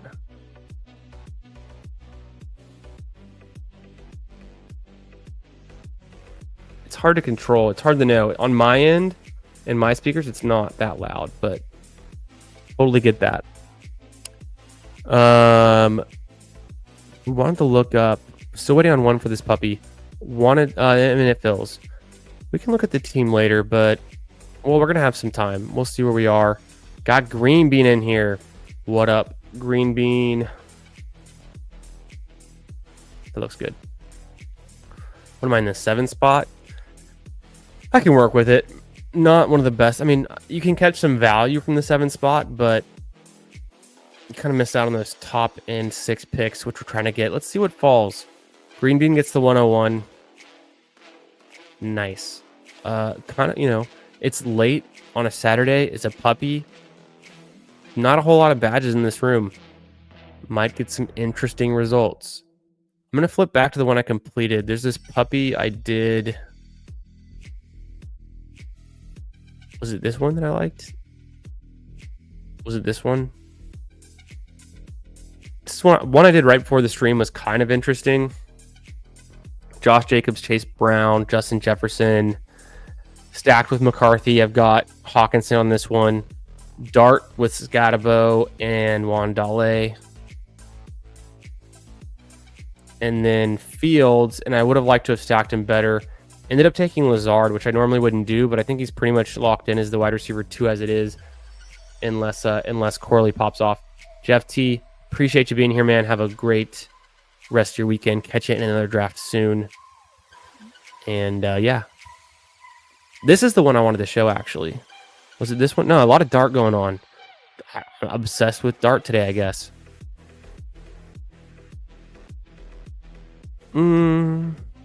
I've done better drafts than this one. This one's all right.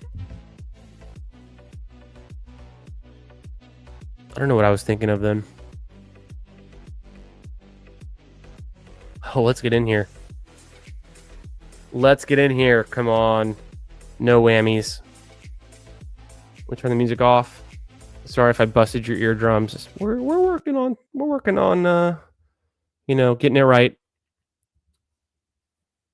On my end, like I said, it's hard to know how loud it is. I don't have like a mixer set up. It's just going through StreamYard, and the volume controls aren't like super obvious. I can't tell. I would have loved to have gotten Gibbs there. I mean, we just hyped him up so much. Someone let me draft Gibbs. We get Genty. It's a nice consolation. Or do I want Neighbors? And just for just for the fun of it, let's do a quick Neighbors explosiveness check.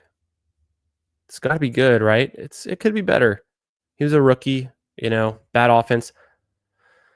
I'll get Genty, I guess. I'll get Genty. I kind of want Neighbors there. I like Neighbors.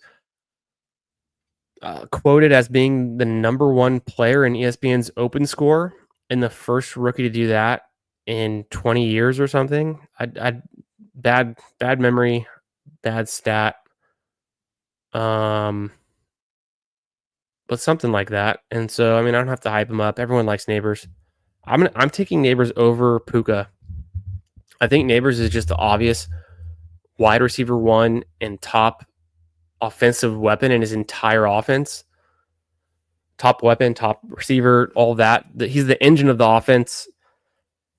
Slightly worried about a rookie quarterback coming in and messing that up, but it can't get any worse than it's already been. I mean, the quarterback situation was it's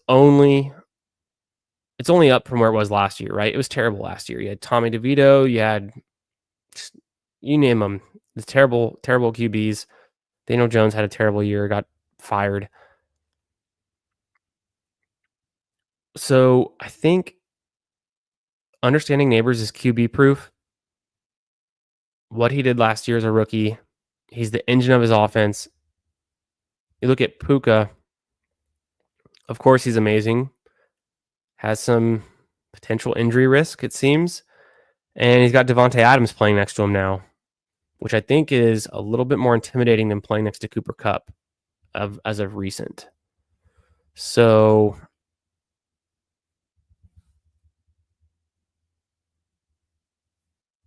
okay, gonna go receiver. I kind of want McConkey. I've got a lot. Let's just do AJ Brown. I haven't taken him yet. Bucky would be interesting too. Could reach on Bucky. I'm gonna go Bucky. Let's just do something different. Get a little different here. I don't see Bucky falling to pick 31 hardly ever. I wouldn't expect that. So let me get something a little bit different. Genty typically goes on the right side of the board. Bucky typically goes on the left side of the board. Let's bring them together. Get different. I still haven't taken a share of AJ Brown. AJ Brown, I know he's explosive. I know he's going to have a better year. He missed some games last year, so can't take him for granted. Oh, I didn't know it was that good. Okay. All right, we got to rethink this a little bit. The explosive plays is going to be limited by the fact that he played 13 games and was injured. If we kind of annualize that for a full season, he's number one in explosive rating for receiving and then overall. But then if we looked at shit. We're learning things. We're learning things in this stream. Gibbs is 2 overall, 1 in rushing. Okay, and we figured out that AJ Brown, we let him go to pick 22 in this room. Thank God this is a puppy. It doesn't really matter. If this was a best ball mania, we just gave someone potentially unbeatable team with Justin Jefferson, AJ Brown, and we're only in round 2. But that's interesting. If he's that efficient, there's no doubt he can produce and destroy his second round value. Even in a limited passing offense that the Eagles have, they're so run heavy, run focused. Hurts is going to run the ball. In the red zone, they're going to run the ball. AJ Brown's been a first round pick for years. He's finally a second round pick because of the injury concerns, and we're forgetting how good he is pretty quickly. I did, at least. I've got AJ Brown in the pre-draft contest in all of these ones that have opened up in the last week. Apparently, I don't have AJ Brown, so I need to start taking more AJ Brown. I'm not going to make that mistake again. Let's catch up with the chat. Green Bean. Appreciate that, my man. 2 more picks in your $3. Nice. You're wrapping that one up. You're kicking another one off. We're just streaming. But Daddy's so old he needs it loud. Incredible. Yeah, we'll take it easy. We're trying to vibing out, but a little bit more low key tonight. A lot of excitement. Really fun stream last night. Tons going on. A lot of characters. A lot of fun times. A lot of good picks. Interesting conversations. If you haven't checked out the stream from last night, I highly recommend it. I enjoyed it. We'll do it again real soon. Plenty more to come. The summer is just getting started. And yeah, Josh Allen goes there. Chase Brown's gone. McBride is there, and I kind of want to grab him here at pick. I mean, he's way past ADP. This is a freaking puppy. That's the problem with the puppy is it gives you an unrealistic expectation of what's possible, and you get these weird fallers and these weird things. I'm gonna roll with it though. If you're gonna give me a potential, one of the best tight ends, an elite tight end, could be tight end one overall, that's worth a third round pick, no doubt. We're gonna have to play catch up at wide receiver. That's kind of the fun of this build, though. How many times are we gonna see a Genty, Bucky, Trey McBride start in the puppy? Considering there's now over 225,000 entrants or something like that, I want to say the puppy this year is twice as big as the puppy. Y'all might know in the chat, is it twice as big as the puppy last season, or is it just the one that was 2 years ago and it's the same? It's relatively the same size as last season. I don't remember. I have never been one for doing a lot of puppies. I have a feeling this is going to be the most puppies I've done by the time the season starts. Although, this puppy's going to close at what it feels like before the schedule drops. So there'll be more puppies coming. I've been more of a BBM drafter, and then some of the other higher stakes ones, above, $30 to $100 range.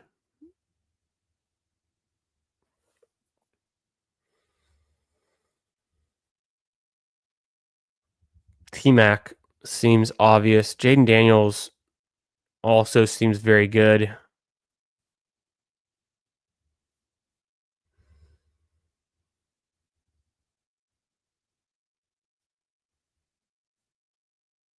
I'm going to go with McMillan. Go with McMillan. We're going to refresh. Hope we don't crash Chrome for Underdog. It worked out nicely. So on the best ball overlay, I can check my combos. This is only updated to the drafts I did before last night, which didn't matter so much for my best ball manias because it would have had all 9 of them in there, and then I just drafted my 10th. But since we did so many puppies last night, it isn't perfectly updated based on the Underdog CSV that you can only get like once every 48 hours. So could be more accurate, but yeah, one Genty team, and it's a $5 puppy. My Bucky, I've got one Bucky team. It's a BBM, 2 BBMs with T-Mac, and then looks like my first McBride share in these post NFL draft contests, which is hard to believe. I had a ton of McBride, and he was going in the 3rd round during the pre-draft contests. Like I said, 25% Kyler Murray, I think, is what I ended up with through. It was like over 100 drafts because I maxed the little board. I did 75 big boards, one bigger board, and just a ton of Kyler Murray, ton of Cardinals. Kind of happy that they didn't really replace anyone on their offense because all those picks held up nicely.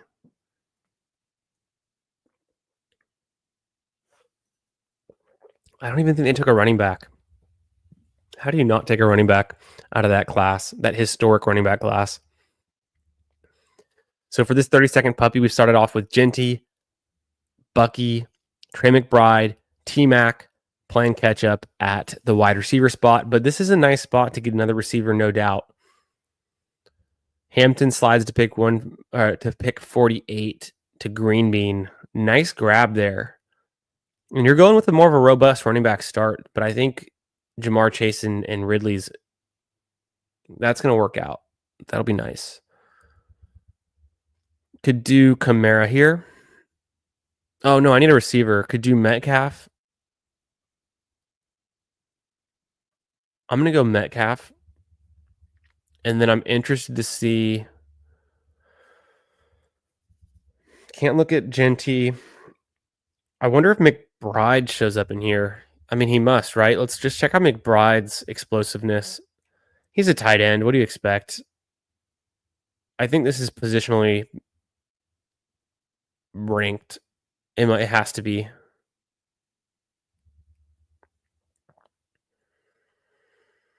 Maybe not the receiving one. Well, probably both. Yeah, probably both. I don't know. I don't know about that. It doesn't really compare straight up with the others. Can't look at Tet. Look at Metcalf. I would hope Metcalf's explosive. I mean, he's bursty as hell. He's fast, gigantic. Yeah, come on. Of course he's explosive. DK freaking Metcalf. Who's going to throw him the ball, though? That's the problem. I don't know.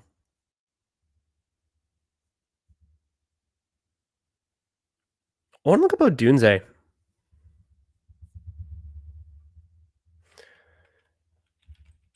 Odunze is, I'm going to say not explosive, although I wouldn't be surprised if he was. I'm just going to guess not. Huh, that's weird. Odunze's not loading, and I'm on the clock. So let's come back to that. 2-2-1 so far. We're going to fade Ken Walker a little bit more. Love Judkins. Olave wouldn't be bad. Can't take Pickens on this team. Jerry Jeudy falls, but I don't know if I want Jerry Jeudy. Running back's already so strong. I think I will go Olave and kind of save it a little bit. And then we just got to hammer wide receiver for a bit. I would like Judkins. Having Genty, though, I think kind of covers that base. Is Rome Odunze explosive? I mean, now looking at his other metrics, I'm going to say yes. No, he's not. Okay, so he's not explosive at all. Rome Odunze, I should have stuck to my guns.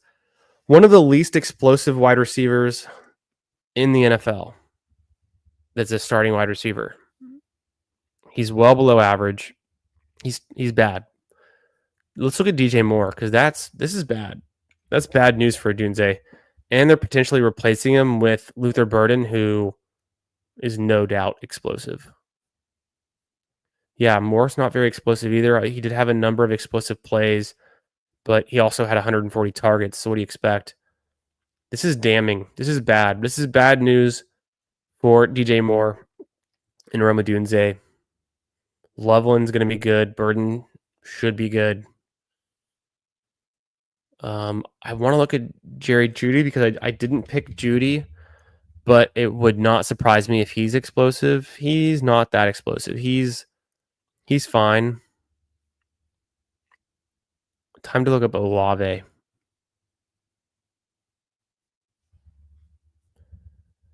And then what did Olave do? I mean, he missed a lot of games. That's his whole issue, right? Missing games. Bad Saints offense. I think he doesn't have a big enough sample size from last season is the problem. Is where we're getting stuck. So that's a bummer. Yeah, we're starting to fade Rome hard. Colston Loveland's going to be really important to that Bears offense. We know that to be true. They took him with a top 10 pick. Starting to think about fading Odunze pretty hard. Yeah, okay, that'll be the thumbnail. I'm gonna work on that thumbnail, Hartman. Drafting explosive players. Was that I keep saying explosive, but is it just efficient? No, it's explosive play rating. No, yeah, it's efficient. It's efficiently explosive. Who is the most explosive per touch? So it's an efficiency metric based on explosiveness. I don't want Pickens on this team with Metcalf. I don't think I want that. And then this is pick. Let me just confirm. It's pick 79 and then 90. I like Caleb Johnson. I am taking another Pitt player. But let me go Caleb Johnson over Pickens. And then just, I guess, regret that in the future. I think Caleb Johnson can be a workhorse. Quick check on Pickens because I know Pickens is explosive. He has big play potential. That's kind of his thing. Jesus. He's number 3 overall in receiving, number 12 in number of explosive plays, number 3 overall. Pickens is really explosive. We probably should probably take more Pickens. At the same time, Metcalf's explosive. How do they play together? There's a lot going on in Pittsburgh. New QB, DK Metcalf comes to town. It's anyone's guess what's going to happen there. So that's kind of a tough one to crack.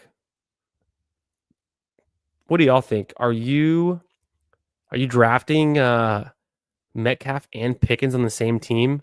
I mean, I just did it with Caleb Johnson, so it's not like I'm fading Pittsburgh here, but it's just kind of a weird situation to figure out. I honestly don't think Aaron Rodgers ends up there either. I think they're going to roll with Will Howard, who they drafted, or they could start with Rudolph and then transition to Will Howard, national champ, put some respect on his name. Yo, what up, Bindles? How you doing tonight, my man? Hope your Saturday night's going well. And for this one, yeah, Pickens was gone. Swift was gone. Kind of want to go Burden. Reed is there. We'll look up Reed's explosiveness next. I guess I'm slightly fading Reed because I like Matthew Golden so much. Is there any other obvious pick? What am I missing? No, I need a receiver, and why not go with Burden there?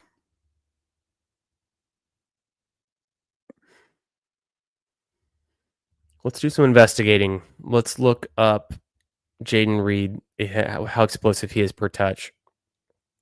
And then, yeah, Bindles, what's going on? I caught you. Where were you? You were just with BBG, right? Caught you with BBG, and you said you're having a pretty chill Saturday, so hope you're doing good, my man. Hartman's in on Pickens. Metcalf at price. Pickens is the value. Remember back to the best ball playoffs for 2023 when Pickens was the guy you needed in, gosh, was it week 15 or 16 or 17 or all of them? Pickens had a 40-point game. I think it was week 17 in 2023. We could look at the game logs. We could figure it out. But Pickens has been a guy you need to have before. So I need to get more Pickens. I need to get more Pickens and just kind of like not worry so much about who the QB is going to be. Although that is a kind of, you got to think about it a little bit. It's still factored in. That's what I was thinking, Putt Daddy. Totally agree on that piece. You probably don't want both. When are we going to get some resolution on the QB situation, if ever? The Steelers are a little bit, sometimes they telegraph their picks. Najee Harris. Sometimes they're more cryptic with what they're going to do. Last year's QB situation between Russell Wilson and Justin Fields. Now, neither one of those guys is in their QB room. So,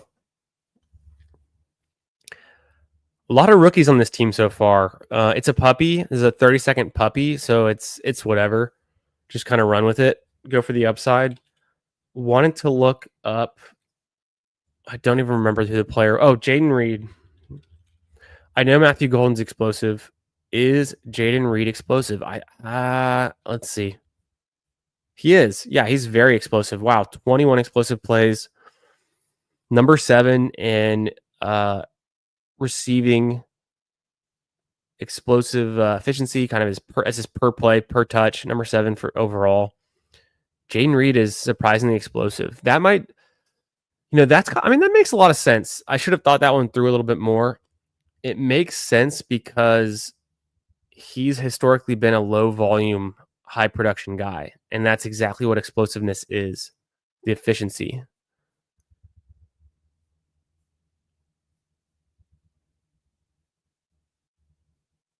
Could take Scatabo.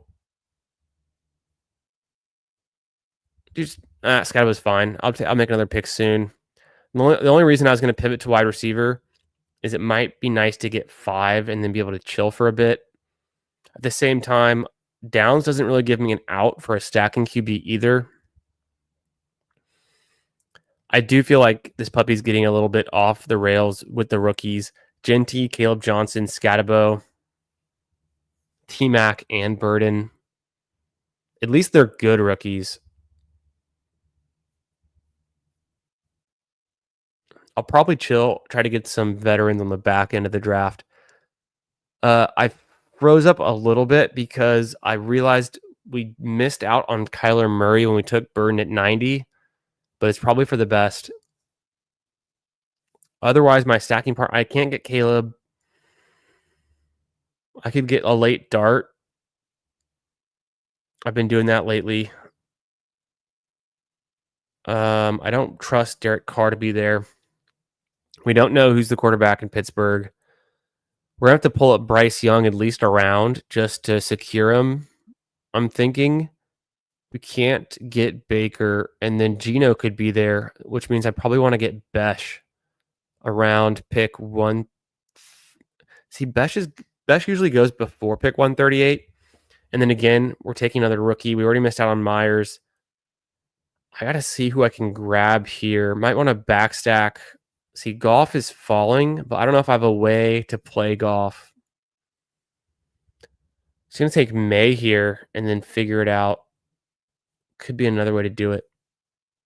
Is there any reason to go Jordan Love? Missed out there. Loveland is there. I mean, this is kind of perfect for Loveland. I'm going to go Loveland, and then I get the team. I mean, it's another rookie. I just said I wasn't going to keep going rookies, and I said I was going to take a quarterback. I don't do either of those things. I kind of in the last draft, we missed out on Colston Loveland. I wanted to get him. The last draft was a Best Ball Mania, and we didn't take Loveland at pick. What was that? 109? So then I get him here at pick 114. Small chance, tiny chance, super doubt it. Because Green Bean should take Drake May for his Steph Diggs stack, and that's because he got sniped on Burrow. He's also going to be looking for Cam Ward potentially. He got Herbert with Trey Harris, nice. I don't think I need Drake May on this one. Let's play a super late quarterback game. It's a puppy, swing for upside. Maybe I do take Derek Carr and hope that he patches things over with the Saints, although it's not looking great. Back to the Steelers discussion. If they get Kirk or Rodgers, then DK might move up a little, but Pickens would move a full round. I think could be true. Kirk for sure. Rodgers, I'm skeptical of. I think Rodgers, other than being like easy to hate, his mind is willing, but his body, I don't know if he can still perform to the level that he expects. He wasn't very good for the Jets last season, but he's still better than most. He's still starting caliber. It's just, what's the real ceiling there with no rushing upside either? The Loveland pick, 100%, my man. Yeah. This is the most rookies I've taken through 10 rounds on any team. I think I would say that. Almost certainly. So 127, it's still too early for Bryce. 138 could be nice. But I was just saying, who did I want to get at 138? Jared Goff is still there. I mean, I can't. How do you play Jared Goff without the stacks is the question. Pick 127, a naked Jared Goff. No thanks.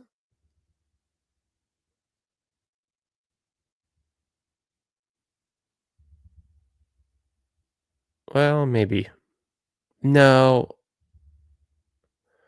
Who do I even want at this pick? Someone's definitely gone. I'll just load up Goff. It's going to be ugly, but it's more of a floor play right now more than anything. And then, yeah, I mean, obviously Isaac Tesla. You already know that one. That's pretty much it. We're just going to lock in Tesla a little bit early, do something gross.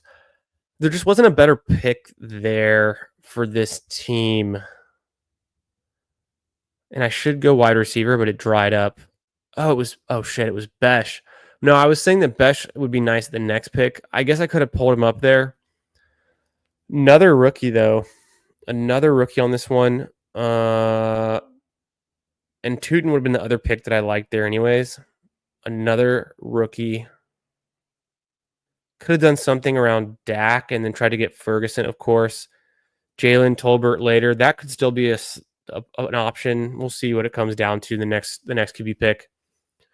So through 10 rounds, I had, counting the number of rookies, 1, 2, 3, 4, 5, 6. That's pretty crazy. It's a puppy draft. It's easy to kind of get careless and just take the guys you want. And because we're in that rookie season of our dynasty drafts and the draft just happened, a little bit high on the rookies. So to be expected. That's kind of part of it too. The Lions were the highest scoring offense last season in the NFL, scored the most touchdowns, scored the most points. So Jaden Blue 137, that's a new record. Dak could have been nice for me there at 138. He's a little bit easier to backstack is the whole point. I'm going to take Besh because I need a receiver and it helps with what I want to do with Geno. Because I think my next pick's something around Bryce and Geno.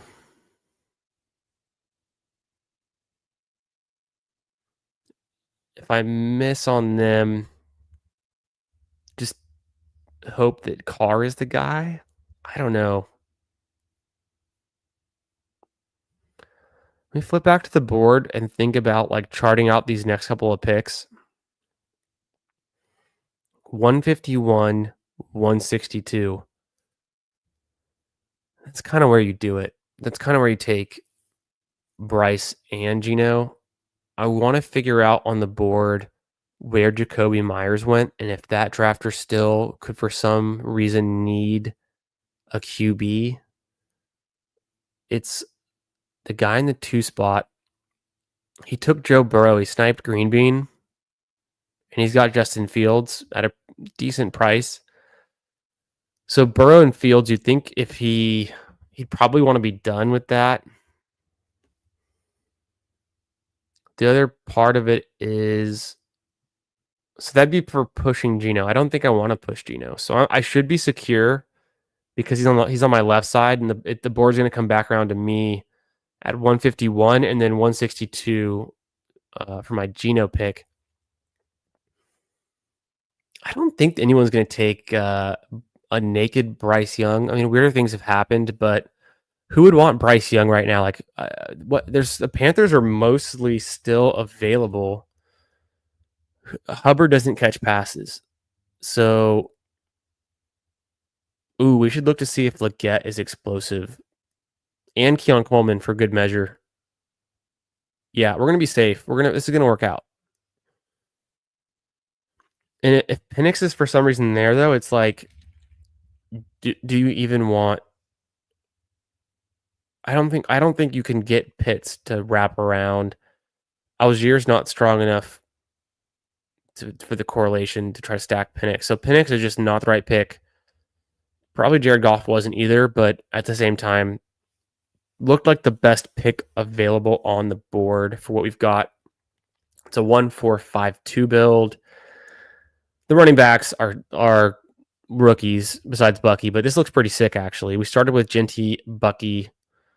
Can we land this plane? It's kind of a unique start. Genty, Bucky, and the McBride. Unfortunately, Kyler wasn't there.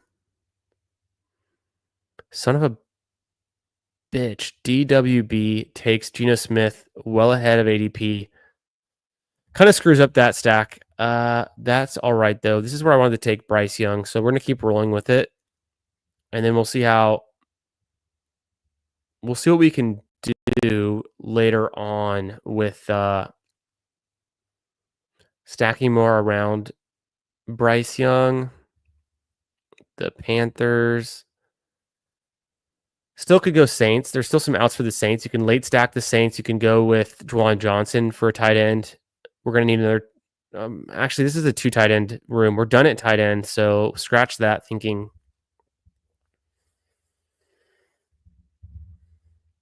You could always do. I've got Scatabo. You could always do Dart, and then you take Wandale pretty soon. So I've got an opening at 162 now that I can't take Gino there. I don't think I just take Penix there because we're not going to be able to stack Penix. We've already got Goff. So done at tight end. Thielen's coming up. Seems like the obvious pick. Wandale would also be nice. Palmer's just kind of a good value at that spot. Tolbert would have been there. Could have made the Dak thing work, but it didn't happen here. I think Dowdle's interesting. 39 receptions, but not a lot of receiving yards. Who are we going to look up on the receivers? It was going to be someone we passed on. I don't know. Dowdle goes before me, so that makes the decision easier. Potentially, with my next pick being around 172, Wandale's still there, and then I'm gonna take Thielen while I've got. He can chaperone these rookies ahead, as we're saying, mixing in the rookies with some veterans. I need a receiver there anyways. Make a bet on the stack that I've already got rather than trying to set. I mean, it's still important to set one up, but make that bet. Yeah, Keon Coleman. It's like, do we want to look at Keon Coleman and in Leggett? Let's look at Keon Coleman and Leggett. Flip to the board. Just double check where we're at and what's going on. Keenan Allen 164. I've seen Keenan Allen go all over the place. So this is Player Profilers page. A bunch of y'all are familiar with it. We've been looking at the per touch efficiency, or actually explosiveness, the efficiency of players, how explosive they are. One of their new metrics they've busted out this year. I'm gonna say Keon's explosive. He's not. He had 12 explosive plays, so that's the volume-based metric. His per reception explosiveness, no, 116 is explosive. That 100 is average. He's explosive. It's just, he didn't have the volume on 29 receptions. He didn't hit the volume threshold to get ranked, which is crazy. He only had 29 receptions as a rookie, a ton of yards per reception, of course, a lot of air yards. God, it's got to get better. Come on, get better, Keon Coleman. And then Leggett is in a similar spot. Let's check the board. We're coming up quick. He's just not explosive. Not a whole lot of explosive plays, well below average. Had more receptions than Keon, but didn't do anything with them. Keon Coleman, way more explosive on way less plays. Interesting. Wandale goes. That's probably who I wanted there. Yeah, Keon's explosive. I think we knew that from his Florida State days. It's still possible to backstack Dart, but do I want to take Dart at 175? Who else is available? I think I could push that a little bit more. This could be an Anthony Richardson team. It kind of feels like one with how weird it's going. And then the Colts, I mean, always got Mitchell and Pierce as possibilities. Why not? Just take Richardson on this team and then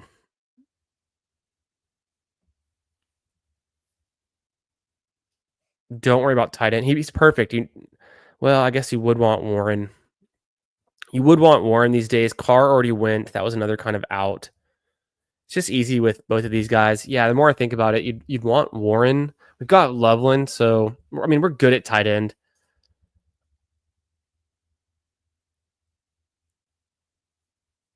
And then worst case scenario, Anthony Richardson unstacked. We should be able to get Mitchell. If not Pierce. That's an interesting comparison. Let's do on the explosive per touch. Let's look at Adonai Mitchell. I don't think he has enough volume though to be ranked, but we'll at least see how many big plays he had. Yeah, very sad. Not really ranked. Didn't have the volume.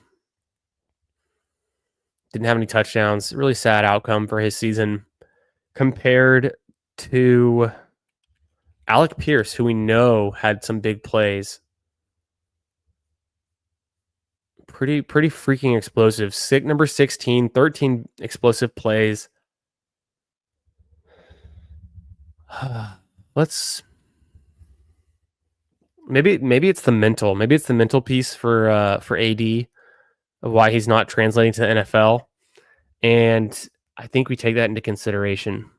So, well, shit. There goes Pierce. Forget everything I said. Mitchell's a great pick. No, that's kind of concerning. Maybe he takes a step forward in his sophomore year. He's still young. He's one of the younger receivers in his draft class last year. There's no other way I want to play the Colts. So I'm just going to hope that he's there and probably take him. I just got to look up Tesla and hope that Tesla's still there too. And then I'll have 8 receivers, go with one more running back, and we're good.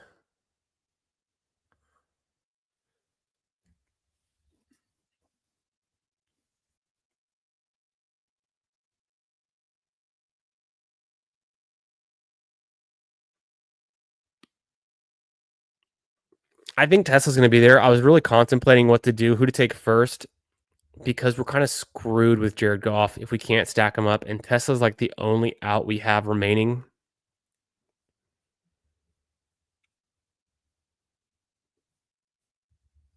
Just a slightly higher ADP for Mitchell. And then I'm hoping Tesla's not really a favorite in round 17. He's more around 18 guy. So I'm still hoping he'll be there. We'll get him in 17. We'll take the best available running back in 18, considering the running back room's so built out already. It's going to be a 3-5-8-2 build for this puppy. Really rookie heavy.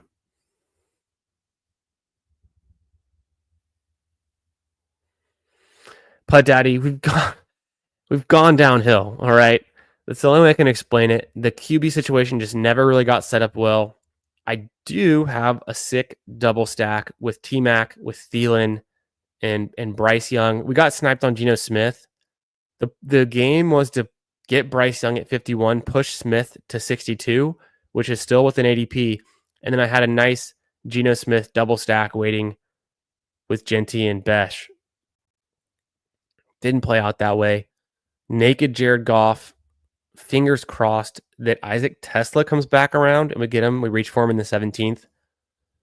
And then I got the AR AD Mitchell, probably the ugliest, worst stack you would ever want. But let's get different. It's not a combination I'm going to have very much exposure to. Let's do it in a puppy. And, I like the way we started this one. It just kind of proves how hard it is to land the plane when you have wide receivers early that have ambiguous QB situations. So we took Olave and DK Metcalf early. Who the hell are their quarterbacks? Is it Shook or Derek Carr? Is it someone not on the Steelers roster? Or is it going to be Mason Rudolph for a while and then Will Howard for a while? I could take Coker too, but I think the plan is just stick with 2 wideouts.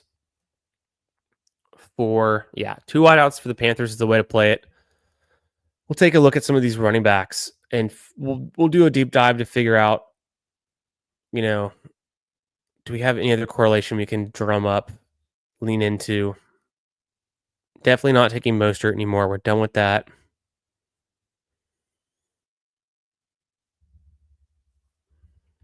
Otherwise, yeah, the running backs so far, Genty, Bucky, Caleb Johnson, Scatabo. And then a lot of capital on the Cardinals in terms of having Trey McBride, the Raiders with Genty and Besh.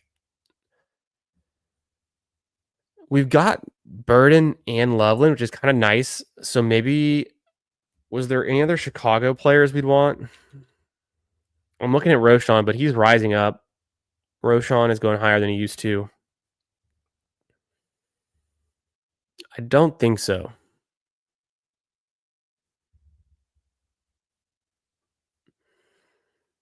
I don't think there is. We spent some money on Pittsburgh, but there's no one there for them. It'd be the Saints, and Kendre Miller is pretty much dead, unfortunately. With Devin Neal there, I think, and then Kamara, we know he's explosive, doesn't give up touches to anyone. Marshawn Lloyd feels like a good bet. So does Jerome Ford, could be nice too. But the fact that they drafted both those rookies, I don't know. Lloyd, or let's just do Ford, I think is fine.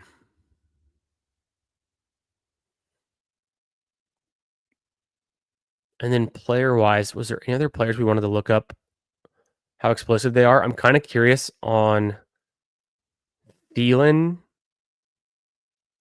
We looked up Olave. I'm curious on Thielen, and then now I'm curious on Jerome Ford. And then I wonder, I guess, do the running quarterback show up with the rushing explosiveness? That'd be something to find out too. We could look up Anthony Richardson. Terrence Ferguson's a good click in the 18th round. So is Darius Slayton. Restrepo's, I guess, interesting, assuming you have Cam Ward. Let's look into that. What do y'all think? Is Anthony Richardson going to have an explosive rating for his runs? He does. Okay, he has the passing explosiveness too. That's I haven't noticed that yet. So I haven't really I traditionally don't really look at as many quarterbacks on these pages. So really interesting. He's explosive. It's with his feet. It's rushing. His passing is above average. So interesting. Yeah. Interesting stuff for Anthony Richardson. I think that's kind of interesting. Yeah. His efficiency is good. His number of explosive plays is pretty good too. I guess you're going to want it to be higher relatively for QBs. So that's probably part of it. Something to think about. And then where's Jerome Ford? This all started because of the tweet that I put out on who is the most explosive running back. The answer is Jahmyr Gibbs. So we found that out, and then we've been going down this rabbit hole on how explosive is player X versus player Y. Dang, Ford's a really explosive runner. He's below average. Average would be 100. He's below average in the passing game. He just didn't have a lot of explosive plays, which means he didn't get a lot of touches, right? So the 100 touches. The bad thing is his touches are going down, almost certainly with Judkins there. But his per play efficiency, which is this first metric, is really high. So this is actually good. This is like a green light for drafting Ford and assuming he just continues to be the RB2 there and beat out Dylan Sampson. So Thielen's another guy we want to look up for shits and giggles and figure out how explosive is this old man. He's older than I am, so I've got that going for me, although I don't play in the NFL, so he wins there. He wins on that one. He's also a scratch golfer. He wins again. Damn you, Adam Thielen. Explosive plays, not good. Not good. It'd be interesting to see if they had this indexed for previous years. I bet he's got better years than what he did last year. 100%. Interesting. Yeah, I am taller than Adam Thielen, and he got a little bit more weight on me, not much. So what could have been? I could have been undrafted out of unknown college too. Wait, where did Thielen go to college? I probably should not Google that on stream. Just let me pull it up first over here. I keep forgetting. Thielen College. It's a really small Minnesota State University. Okay. Mankato. Minnesota State University. Interesting. Yeah, let's go back to the draft board. Let's do another puppy. Why not? Middle of the board has been tough, in my opinion. Yeah, Green Bean, especially in these puppies where anything can happen. Kind of a crazy room. We'll do a quick review of this team. It wasn't my favorite, but we ended up making it work. True. I would agree. Pud Daddy's on it. Come on down, Olamide Zacchaeus. Did he get drafted in this one? Hartman, did you see something we didn't see? You want to see what's up with Zacchaeus? You want to see the explosiveness, or? And then KO Kingdom says, "What do you think of Kyle Monangai? And do you think the Bears are going to get Chubb?" Who else said that today? Someone said the Chubb rumor to the Bears, and there was another team. I'm trying to think, what was the other team we saw the Chubb rumor to? I don't know. It's a good question. What do I think of Kyle Monangai? So that is the Rutgers running back. If I'm just off the top of my head, if I remember correctly, we can look them up in the player profiler. They've got rookies in here too. The Rutgers running back who went to the Bears. He's 23. He's not bursty, not fast. 7th round draft capital. Decent size combination. He's pretty short. Let's look at his stats real quick at Rutgers. Pretty good, right? But doesn't catch the ball. Best case scenario, he's a short yardage back, I guess. He's a goal line back to an extent. I'm not really in on Monangai. I wasn't drafting him really at all in the pre-draft contests. And then in my my dynasty rookie drafts, I haven't taken any Monangai. I haven't seen a lot of people take him either. It's interesting. Rutgers, I think Isaiah Pacheco, when I think Rutgers, right? He carved out a role for the Chiefs, being in a similar position, 7th round draft capital. He's just so much faster, and he's just a faster player, was the thing. And his productivity, I think, was a little bit better, if I remember correctly, a little bit better in the receiving, but definitely worse in the rushing. So that's interesting. I mean, Pacheco didn't really show anything, it looks like, at Rutgers. I know he's splitting the backfield, but interesting. I don't know about Monangai. What do you think, KO Kingdom? Tell me your thoughts. Are you drafting him in best ball or your rookie drafts? Yo, what up, Dale? One of the OGs from last season, from the 2024 drafts. How you doing, Dale? Hope you're having a great Saturday night, my man. One of the first FB draft this year. I wanted Dak and settled for Geno. Didn't realize I was in your draft till like halfway through. Were you in this one? Oh shit, you were in this one. Yeah, DWB. You son of a bitch. I knew I recognized DWB, and you took Geno from me. You settled for Geno, and I was setting up. I mean, it wasn't a great stack, so I'll give you that. I'll give you something back. I was setting up Besh and Genty with Geno. There you are, Dill. You're in this room. Appreciate you coming by and saying what up in the chat. Hope you're doing great, my man. It's been a while. Talking about Bears guys. Yeah, we were talking about Bears guys. Oh, the Zacchaeus. Yeah, I got you. Green Bean, what does it say about Kamara-like? I just threw my first dart on him. You mean Chimere Dike? Right? It was Chimere Dike. You got to be talking about Chimere Dike. Fast, bursty, good size, Florida, good college. Draft capital's not great. No, of course he doesn't have anything. Wait, he's a rookie. He doesn't have anything there. What are we talking about? Who's?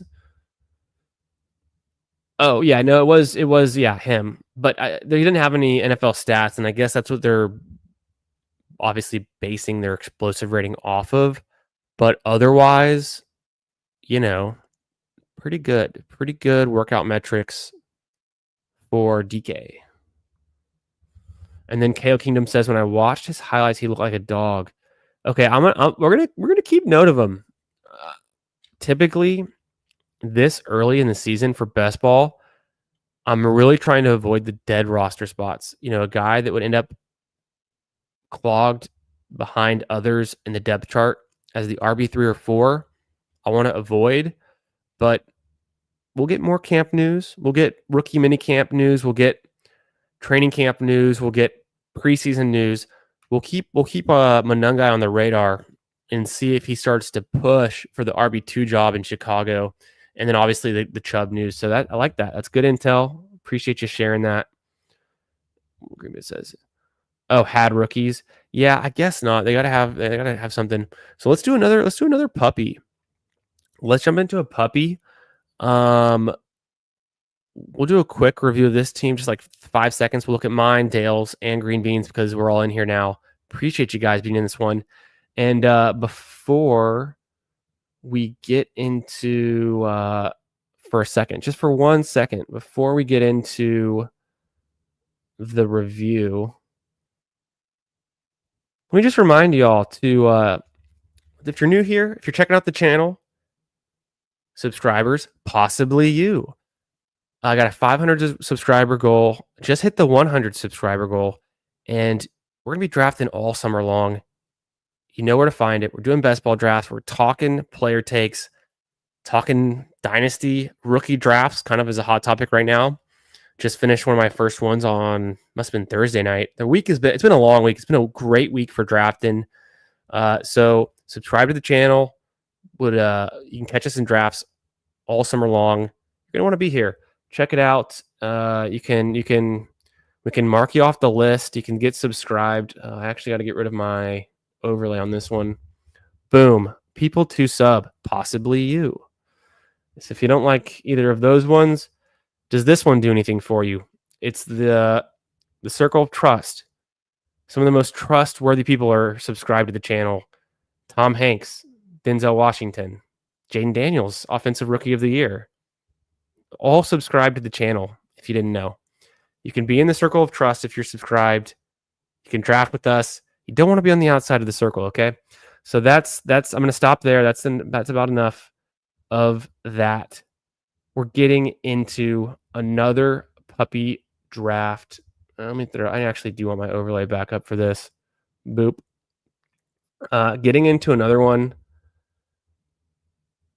Oh, can I explain what I'm doing right now? I'm new to this. Yeah, for sure, KO, for sure. So which part? The best ball drafting or the begging for subscribers? Or the reviewing the explosiveness? I'll start with the explosiveness because I think that's kind of the newest part of what we're doing right now.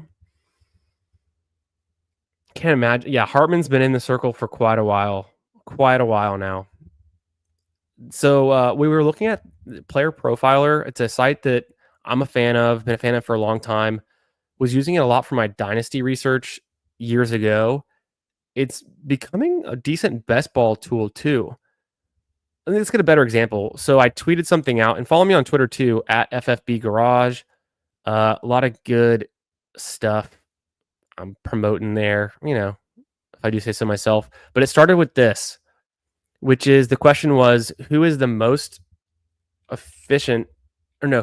explosive running back per touch?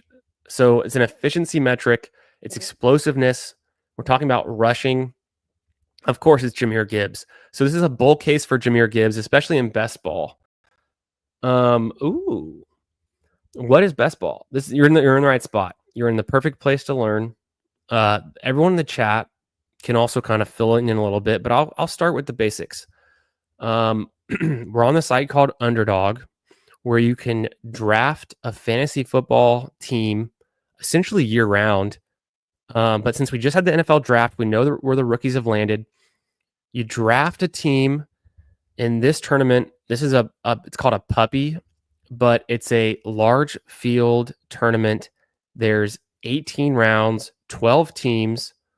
And at the end of it, you finish it with a team like this. It's a by position 3-5-8-2. You get to start one quarterback per week, two running backs, three wide receivers, one tight end, and one flex, which flex could come from any of these three spots. You don't have to set lineups. There's no trades. Once you draft your team, it's done. It's set in stone, and you're competing with thousands to hundreds of thousands of other people in this tournament for big cash prizes up top. It's top heavy. You want to make it to the finals. The regular season is scored weeks 1 to 14. And so in this particular contest, you advance from your pod. This is my pod of 12. The advancement structure is 2 out of 12. So 2 teams out of these 12 guys and gals will advance to weeks 15, 16, or 17. The advancement structure from then on out is a little bit different, but you regroup into pods in weeks 15 and 16. 17 is the finals, and that's where you want to win it all. I guess we should be looking at this. So on Underdog, this is one of their smaller entry fee tournaments, but it's a large field. This is the puppy. We've been drafting these puppies for years now. This is my third season drafting pretty competitively for best ball. So entering a lot of tournaments, entering hundreds of tournaments. Some of them are this size, $5 entry puppy. This is a pretty standard, good sized, nice entry fee, good for beginners. 225,000 people though. That's huge.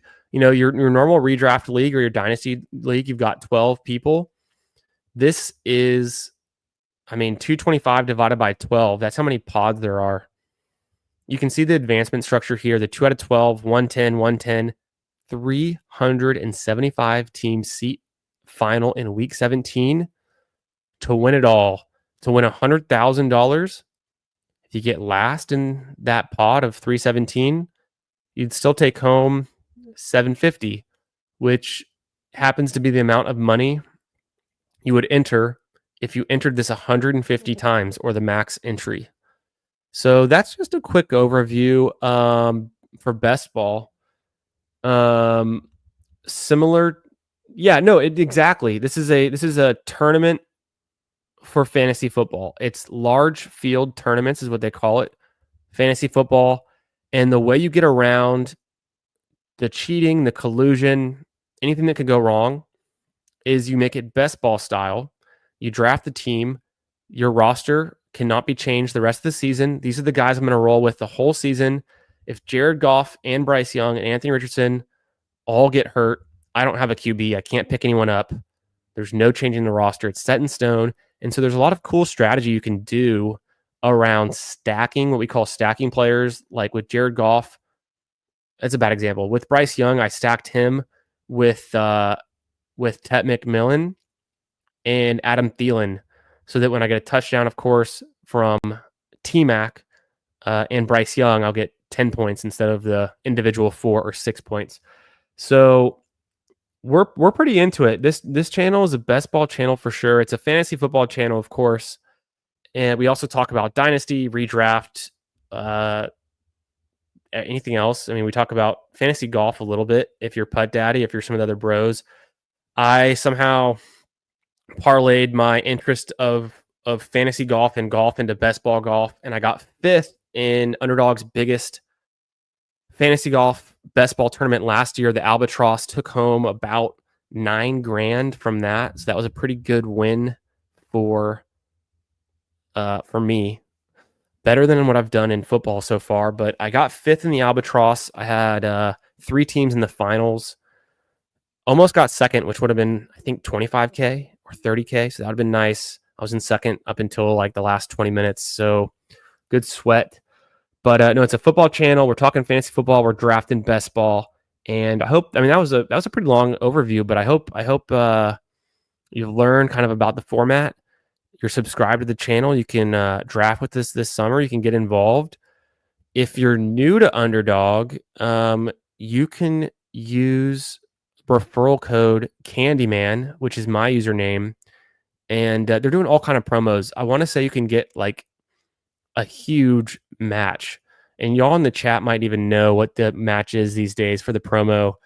I don't really promote my own username so much in my like referral, but if you're new to Underdog and you want to get involved, if you're in a state where you can draft, feel free to use Candyman referral username when you sign up. You'll definitely get some kind of bonus. I think it's at minimum a $50 match. It might even be. I've been seeing them promote like $1,000 match, but that's kind of crazy, and you'd have to deposit like $2,000 to get that. So that'd be cool. But yeah, just subscribing to the channel would be fun. And then we'll see you in these drafts soon. You can learn more about it, draft with us, eventually get in these rooms if you're into that. But we do talk a lot of football in here. And there's a lot of really sharp drafters in here. A lot of these guys, best ball drafters, dynasty drafters, redraft, we're football guys. We're getting into the strategies, and good place to be. Yeah, you don't set a lineup. There's no trades. There's no waivers. Yeah, it automatically starts your best one. What is Putt Daddy says? Check out some of the best ball streamers for info. Candyman throws out some of the good info. Oh, appreciate that, my man. Yeah, hell yeah, man. What round is this in the draft? So we just wrapped this one up. We're about to do another one. These go pretty quick. This is a 30-second pick clock. It's 216 picks, but we usually can do these in about an hour or less. They also have a 20 pick clock version, which I think I might do for the next one just to make it go by faster. Considering we're doing puppies right now, it's a $5 entry. It's not that daunting from my perspective, but let's look at this team. Let's. Oh, I was on the wrong screen. No, I was on the right screen. So we've kind of gone through it, but Jared Goff, Bryce Young, Anthony Richardson. I took 3 quarterbacks. I started off with Genty, Irving, and actually Trey McBride, my tight end. Traditionally, I'd go heavier with wide receiver to start, but I wanted to do something different. I got Caleb Johnson, Cam Scatterbo, and Jerome Ford, who we learned is actually pretty explosive per touch. So not a bad last pick. Stacked up McMillan with Bryce Young. I got DK Metcalf, one of the most explosive players. Olave, I got Burden. The whole theme of tonight, somehow we've segued into talking about how explosive per touch players are. It's been kind of fun getting into that, but I'll try to dial it back. I keep bringing it up, but it's kind of exciting. Burden, of course, a lot of rookies on this team. Jack Besh, Thielen stacked up, AD Mitchell to go with Richardson, and then Isaac Tesla because we needed a stack for Jared Goff, and it felt right, and it's a good pick. Trey McBride, Colston Loveland, you love to see it. Quick review. Let's do Green Bean and Dale. I hope, I think y'all are both still here, but want to look at y'all's teams. So we just drafted this in the last hour. Green Bean. Yeah, how many drafts have I done since the NFL draft? So the NFL, I can tell you exactly, it's on my other tab, but I did like 100 or so drafts before the NFL draft, if you can believe that. We're pretty savage out here. We're best ball bros. We're always drafting kind of thing. Since the NFL draft happened last Thursday, the contest dropped on Monday. I've done 10 Best Ball Manias, which is Underdog's signature contest where you can win $2 million at the top, if you can believe that. I've done 10 of those. I did one to start the stream. I've also done a number of puppies, like the one we just did. I think that was like number 8 or so. I've done a few others. You can check it out. We did a stream last night. I think it'd be really great. If you're new to the channel, if you haven't seen the stream from last night on here on the Fantasy Football Garage, I had on some of my favorite guests in the best ball space. We had on Meg and Steve from the Fanspeak Network. They are true ball knowers, and they're great at best ball. And so we had them on. We did an eliminator draft, which is a little bit of a different format, but talking strategy, talking ball. Also had on Emo Cowboy from the Fantasy Sanctuary, complete dog, ball knower.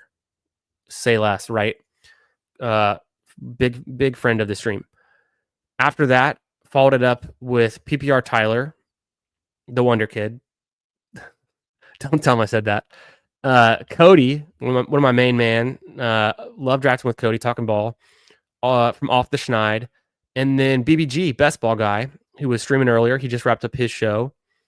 Another ball knower, another best ball strategist. He's pretty deep in the weeds on what's going on in the best ball streets. And then Pat from the Fantasy Dog Pound showed up for the last draft and a half. Check out that stream. Hit the description to find all of their YouTube channels.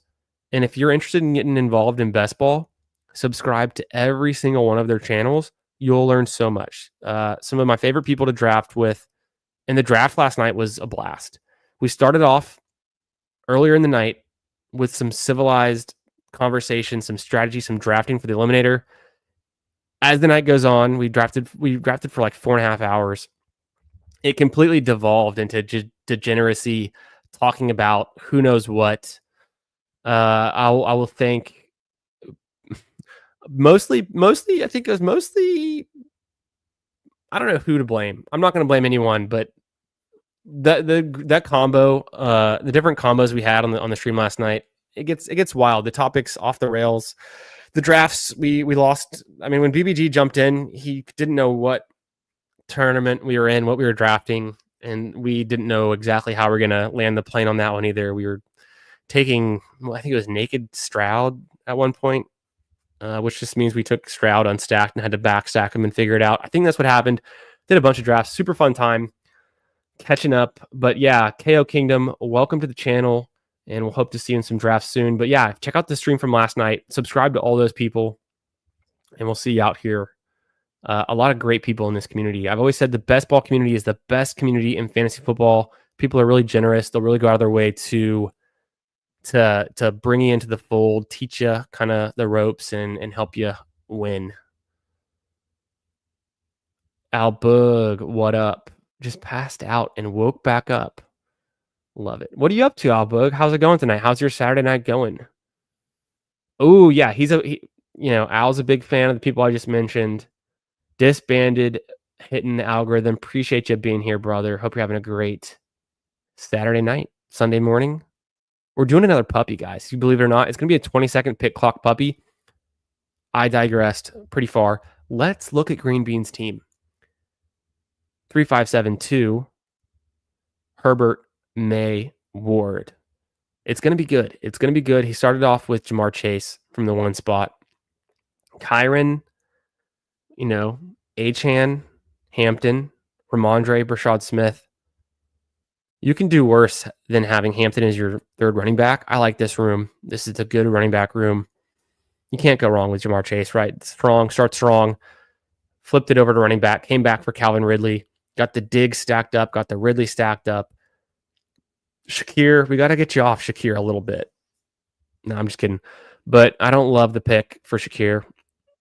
Trey Harris. And I could definitely be wrong. We've seen Keon Coleman can't really, for some reason, get it together yet. Maybe he takes a step forward. I don't know. Maybe it's Kincaid. Trey Harris, good pick. Stacked up. Palmer, Pat Bryant. Kraft and Strange. I like this. I like this team. It's pretty decent. I like the Chargers onslaught, or if you can call it that. But you at least got Hampton and Hampton stacked up, and Trey Harris with Herbert. So we like that one. Take a look at Dale's team. I'm going to let my dog out of the office real quick. Dale was in here earlier. Let me let the dog out real quick. Be right back in 3 seconds.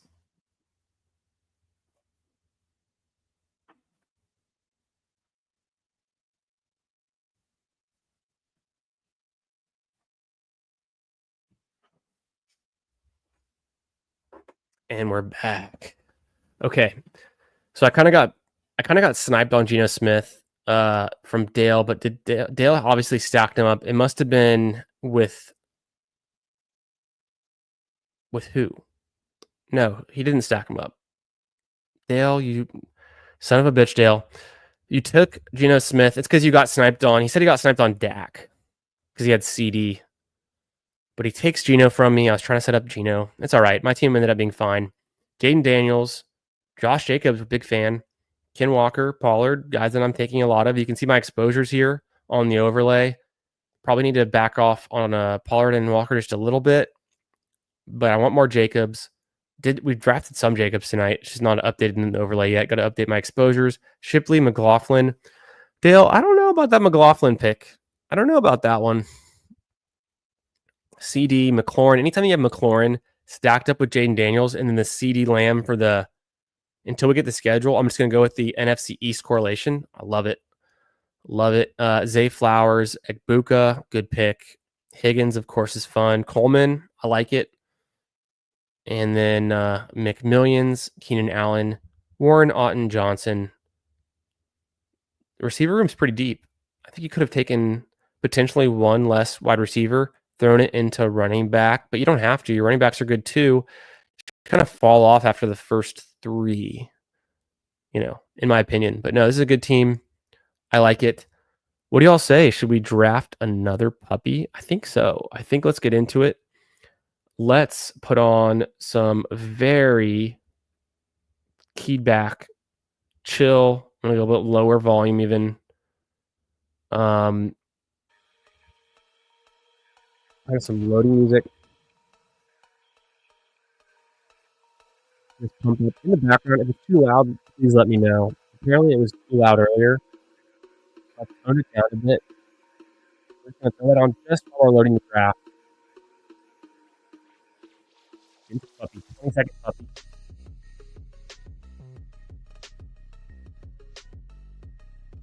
Just so this one goes a little bit faster, waiting on 9. So if you're out there in the room and you want to jump in and join this one, perfect timing. I would do the 30-second to think through the picks more and then just vibe with you on the chat a little bit more. But the fact that it's 1 a.m. practically central for me, let's do a 20-second one. This is going to be the last draft of the night. Waiting on 7. So y'all out there in the chat, definitely if you want to jump in, do hit up this puppy. Let's get it. I'm hoping I can get a draft spot in the front of the board. I've drafted from the 12 spot. We just took one from the 7. I'm ready to have a pick in the top 3 or even the top 6 would make me happy.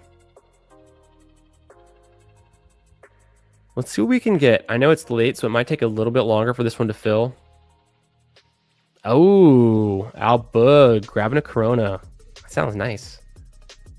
Very nice. Very nice. Yeah, let's get in this one. Let's fill it up, guys. Let me throw a little bat signal into the Discord and say what we're doing. Just the currently drafting, waiting on 6, so it's going to fill pretty quick. But if I can get there fast enough, currently drafting in the Pound Discord.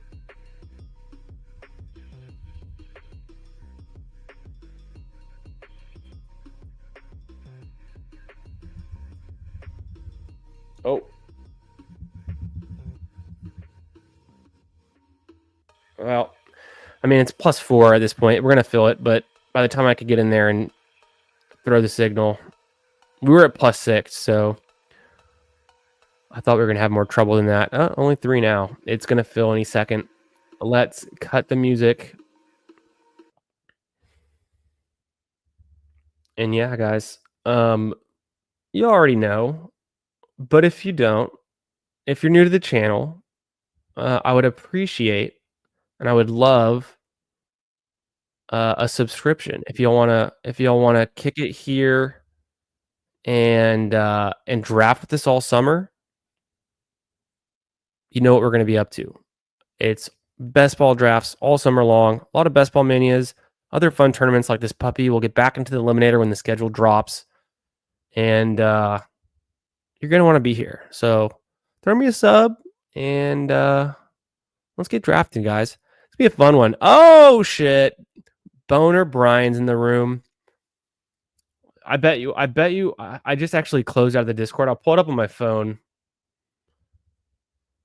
I bet you he called me out in the Discord then because, or maybe not, but I'll put it up on my phone. I'll let y'all see the board. A lot of bros in this one. Green Bean in the 2. Shout out again. Got Al Boog in the 4. He's grabbing a Corona. Boner Brian in the 7. Got Hartman in the 11. Love to see it. Love to see it. I, of course, in the 10 spot. What the fuck, guys? I said I wanted a top 6 pick. How come I've only been drafting from the back half or the middle? What's going on? Brian was drafting golf best ball with me each of the last 2 years pretty religiously. see him in the streets, and he's in the Discord. He's usually up about as late as I am, real late. I mean, some of the guys in the Discord are up ridiculously late. I don't even know what you guys do all day. Oh wait, yeah, Al Boog was in there. Yeah, Brian, are you in the stream? Say what up. Say what up if you're in here. I know you're in the Discord right now. I see you in there chatting it up. Come say what up with the channel. Is he in here? Yo, what up, Pat? How you doing? Ooh, yeah, Hartman. I gotta focus in on this one. The last draft got away from us just a little bit. Yo, Dale. Hell yeah. No doubt, man. And always good to have you here chilling in the chat. I think that's a pretty solid team you drafted. We'll get you off of some of those picks, get you to mix it up, get a little bit more unique, but at the same time, I think you've got some things to teach us too. So goes both ways, my man. Always good to see you in here. I know you've always preferred the late night ones. We did a lot of really late night streams and drafts last year. This year, somehow we typically start a little bit earlier. Tonight was kind of a late start, but I'm going to snatch up Nico every time. It's going to be a Nico build.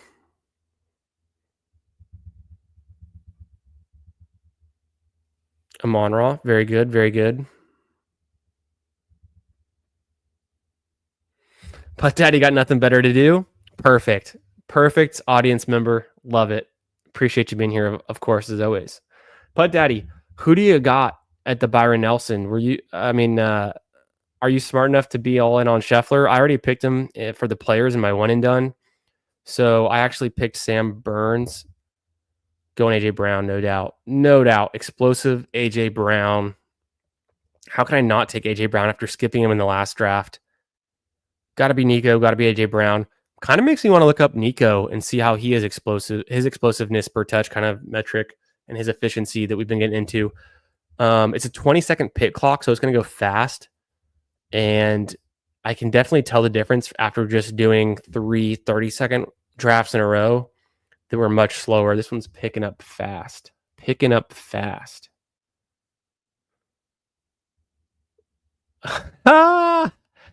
Yeah, this room. Hey, you guys, I got my high quality H2O. You guys keep having some drinks. Soften this room up just a little bit for me. Yeah, but golf-wise, for the one and done, I picked Sam Burns this week. Cody put me onto it. I was talking to, I forget what night it was. I think Cody was in the chat like Tuesday or Wednesday night. I think it was Wednesday night. I was on Siwoo Kim, moved over to Sam Burns. That's enough golf talk though, but interested to see, Putt Daddy, if you've made any picks for either your one and done or daily fantasy golf or any kind of golf bets in general. This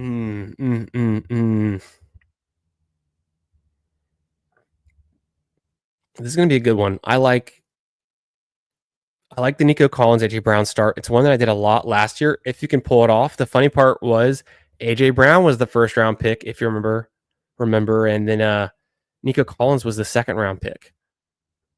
The tides have turned, but I think it's still a potentially deadly combo. What sucked last year is both Nico and AJ Brown missed time with injuries. So not ideal, but pretty obvious what these two guys can do.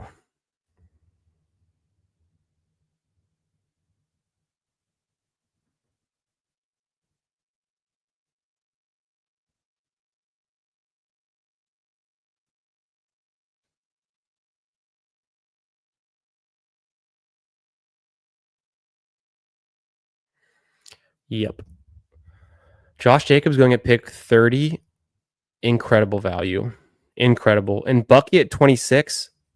What's going on? I mean, this is a puppy. It's a 20-second puppy. People make quick decisions. See Al Boog pulling up Rashee Rice. I don't hate that at all.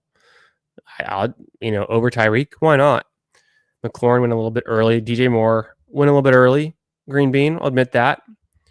I'm on the clock here. I don't want Kyren. I'm probably going to go Devontae then. I think is the move on this one. Feels good to get those 3 receivers. I mean, can you get a more intimidating 3 receivers? Nico Collins towers over anyone. AJ Brown, jacked, also tall. Devontae Adams, grown ass man. This is a good looking wide receiver room. A fun start. This is a puppy. I feel like I don't want Kyren in this one. I'm going to line some picks up. Here. Could be another Josh Allen build. Quick check while we've got literally 20 seconds. Is Breece Hall explosive or was he getting volume? He's pretty average. He's about average explosiveness. Didn't have to worry about that though. Didn't have to worry about that one. Hampton could be a good pick. We've seen him fall. I like Hampton. Let me get Josh Allen here, and then I don't think, even though with the AJ Brown, I don't think Hurts comes all the way back around, so I'm not going to worry about that. I don't have the pressure to take Stroud, and then maybe I can push Stroud if he falls to me. It could work out nicely. Why not with Josh Allen? Hartman takes Breece Hall. I would have considered it. I probably would have taken Breece Hall there, honestly. Grabs Tet or T-Mac, as he likes to be called. Brian is a Genty London. Pretty good value on JSN. Then Mike Evans, nice start. Let's see what Al's going to do here. Had 18 today to win.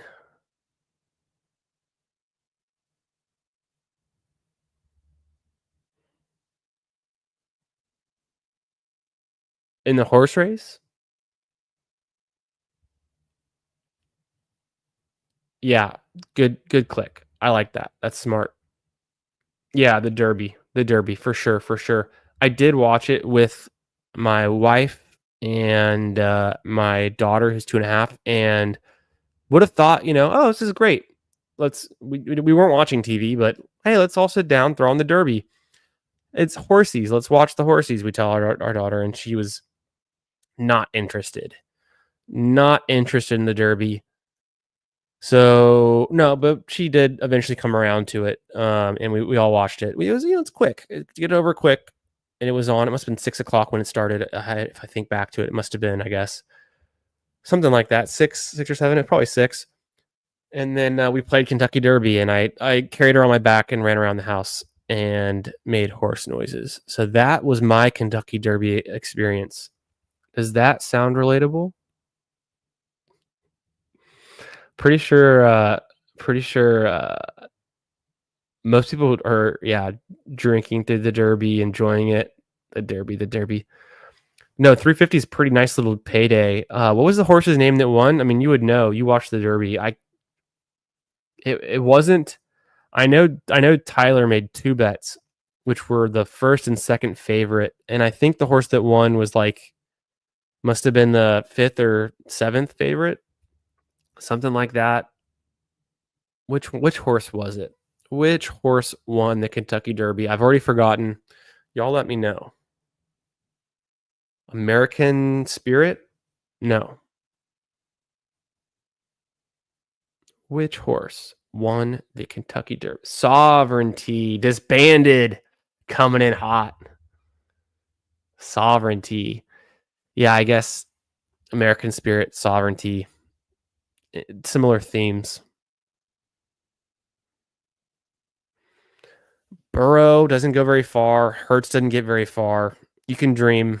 I mean, obviously, I wouldn't have taken Hurts with Allen, but And A.J. Brown Hurts stack at pick 58 is pretty nice.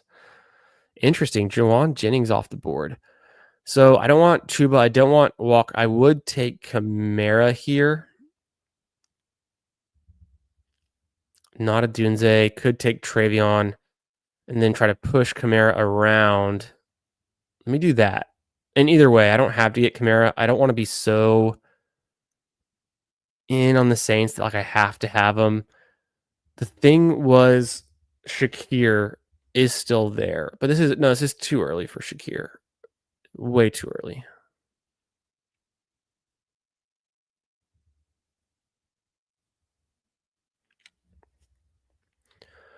I could easily go Harvey. It's rich, but it's a puppy. Let's just get different exposures at different times. Let's go Kamara. Right. I think that's the move. Godwin wouldn't be terrible. But is he healthy? Take Kamara here and just assume he holds down the role. Again, I've got another team where I have Josh Allen and TreVeyon Henderson. If we get a repeat of what was week 17 last year with the Buffalo Bills playing the New England Patriots, I mean, worst case scenario, it's a cold winter weather game and not a high scoring event. But maybe it's in week 15. I get a little bit of correlation there. I don't know. We're kind of pre-scheduled. We're just grasping at straws, getting a little bit of divisional correlation, but at the very least, team stacking when as much as we can. Haven't done that yet, though. I've got a Saint, a Patriot, a Bill, Texan, Eagle, and a Ram, but not the worst teams. Not the worst teams. I mean, the Patriots and the Saints maybe not so great, but the other teams, playoff teams, high-scoring teams. That's part of it.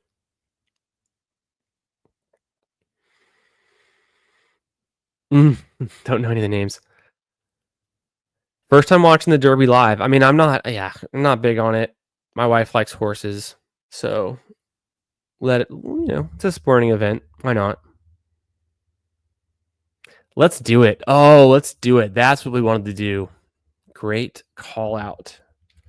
Nico, my main man, Collins. Ooh, one of the most explosive players in the NFL receiving wise. This metric, receiving EPX, is an efficiency metric. It's per play efficiency. So Nico Collins is number 5 in receiving for per play efficiency and explosiveness.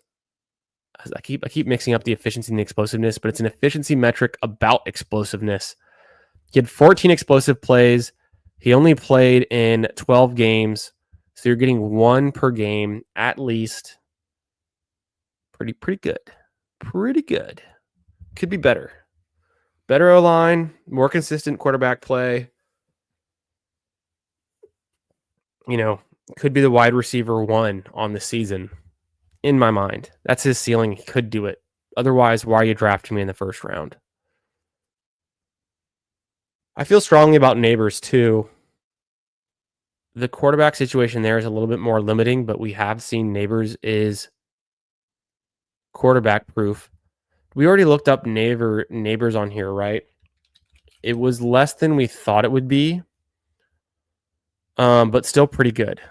Still pretty good. 16 explosive plays in 15 games, similar to Nico on a explosive play per game rate, but then per touch, it's a little bit lower because he had such high reception volume. Fingers crossed, but hey, anything can happen. We're on the clock. Shakir is there. I think you just pull the trigger in this situation and then figure out the next picks afterwards. I'm going to refresh. Let's hope it doesn't crash. Otherwise, I'm going to scramble to my phone. But no, it works. It works nicely. We get the refresh in Chrome. Jaden Reed, who we also found out is hella explosive too. Goes to Hartman there. Maybe good price point for Jaden Reed, I think. Might still get cheaper, but Egbuka's a great pick. Mahomes, did he get Worthy? Right, because we know that Rice went super early to Al. Or was it Green Bean? Somebody took him early. I'm on the clock. Oh, what do you guys think? Swift? I like Swift. You know I'm going to do it.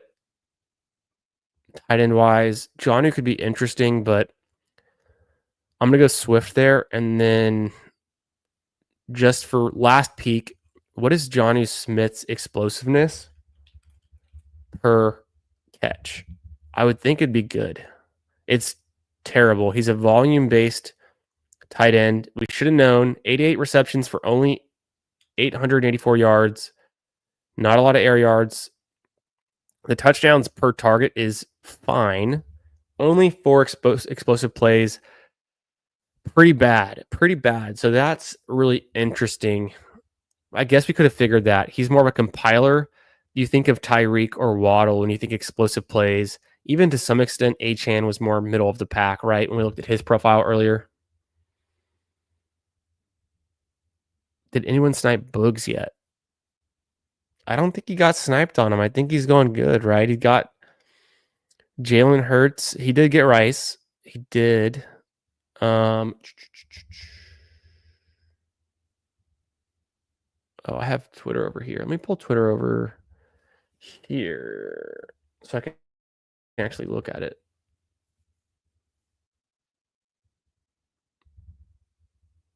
Okay, yeah, nothing. We're chilling. No, we haven't sniped him yet, but we're definitely trying to figure out how we can. It'll, I'm not going to out his stacks, but we can just take a look at his receivers and we can figure it out. I mean, he did, he took Hurts, didn't have to get Mahomes. Wouldn't have got him anyways. Would have had to take him at 76.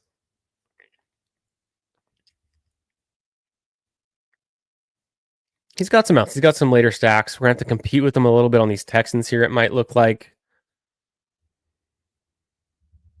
Loveland goes 98 to Green Bean. I would have liked Loveland in this build, no doubt. I'm already kind of building a story around the Bears with Swift.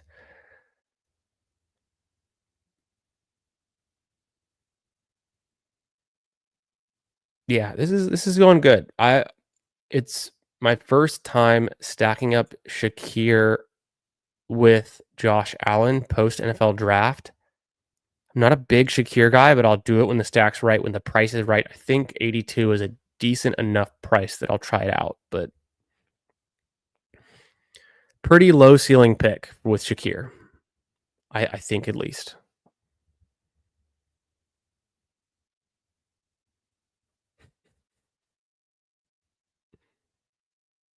I did. I got DeAndre Swift. I got Nico Collins. This is a pretty Candyman ass team. Pretty much, if I do say so myself, speaking for the chat, speaking for y'all. Apparently, I learned during the big board that I was the DeAndre Swift fan number 1. Just because y'all kept letting him fall to pick 120. Thought he was gross. He doesn't get replaced in the draft. Look who's laughing now. I got bags of DeAndre Swift pre-draft. Johnny's still there. I almost took him with the last pick, so it only makes sense to consider him here. Otherwise, is there another player I need here before the turn? I think it's Johnny, just based on ADP anyways. And then I'll queue up maybe like a Mason.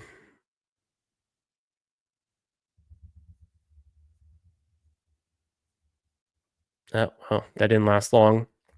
106 for Johnny feels good, especially with the AFC East correlation. Pick 111 coming up next.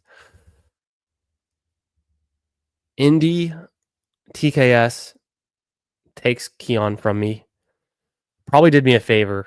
I don't want to be overexposed to Keon. I am in on him. I drafted him on teams without Josh Allen, which seems gross, but year 2 breakout, one of the younger players in the draft class, explosive plays, just didn't really get the targets year 1, which was surprising. So, 20 something receptions, not that impressive.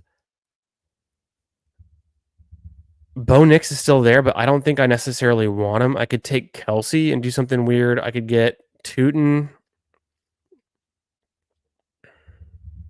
I'm going to go Kelsey there. I think it's a fine pick. Decent ADP value, a lot of upside. Why not? Taking some older receivers, Adams, Kelsey.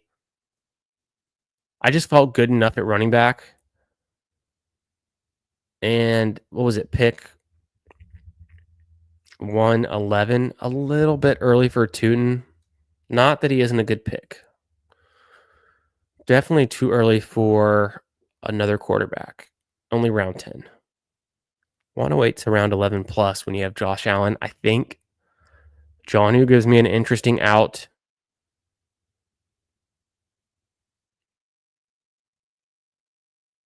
Could always play with Drake May potentially. Not that he will make it back necessarily. If it had to, Stafford is my final call. Nick's going 116. You don't see that every day. I wonder if the drafter in the 5 spot was able to stack that up in a meaningful way.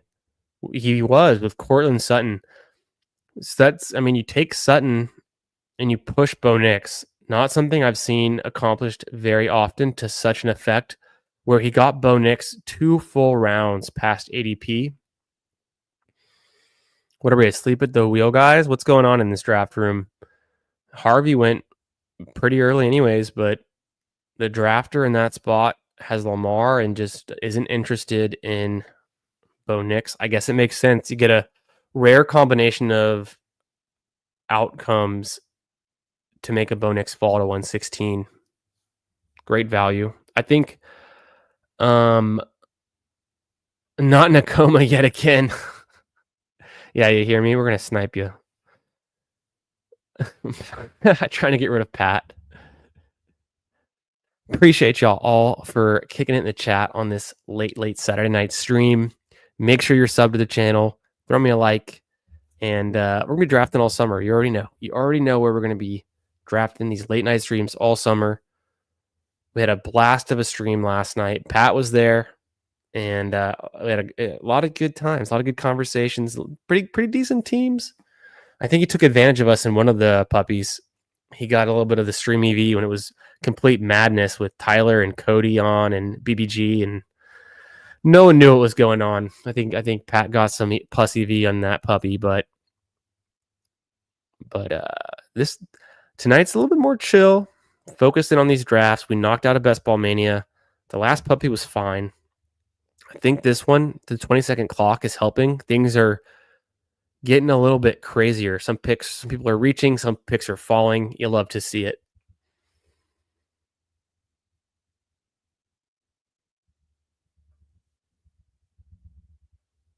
I'm going to go ahead and take Stroud and just get it over with. Finish the room with a 2 QB build. Josh Allen and CJ. I don't have to take a running back here. I can wait. Look on the other side of the corner pick. Kincaid could be there. Let me refresh real quick.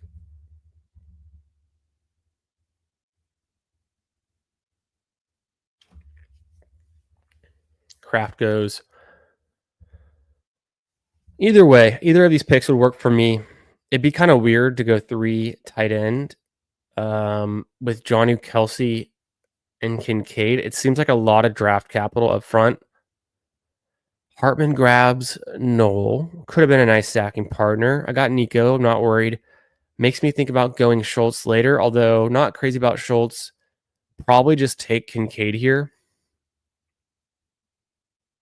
Wait for Palmer later. Could be a spot to do it. Let me go ahead and take Kincaid. I've got running back covered for now. We'll figure out the rest later.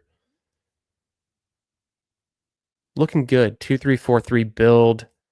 That is the earliest I've ever closed out tight end. So I will say that's unique, but pretty high floor. And this is more of a, Kelsey gives the high floor if he's any semblance of what he can be. And then Smith and Kincaid can give us some ceiling. One of these guys could flex. You don't hate it. He'd like to have another receiver there, honestly. kind of the dead zone, so I'm going to hold off. I feel really good about the first three at least, and then the Shakir stack makes it work. The running backs are, I think, strong enough, and then a lot of draft capital at quarterback. So a lot of draft capital at quarterback and tight end. We're going to be just mining this draft for any fallers at running back or receiver from here on out. Almost certainly. Catch you later, Pat. Appreciate you coming by. Always good to see you and catch you in the draft streets. Yeah, no, you're good. You're good, Hartman. It did dry up, and I don't need Noel there. I wasn't gonna get Kirk either. Just the way that it lined up, I didn't want to get Kirk. I'm good with Stroud on the skinny stack. I could get creative and obviously not go Schultz, but I could do something later with the Texans. Don't know that I will though. What was the last? It was the Best Ball Mania draft 2 drafts ago on stream. We did something similar to this where we took Nico with Brian Thomas Jr., right? That was the start on that one. So this is kind of similar in a way because that also was a Josh Allen and then a Stroud. But I had Jaden Higgins on that one and Schultz. So I had, right? So that was 3 pass catchers for Stroud. This one's a little bit different angle. Just get the Nico, and then I have Kincaid and Shakir. So I'm actually going the opposite direction, going heavier with the stacks on Josh Allen.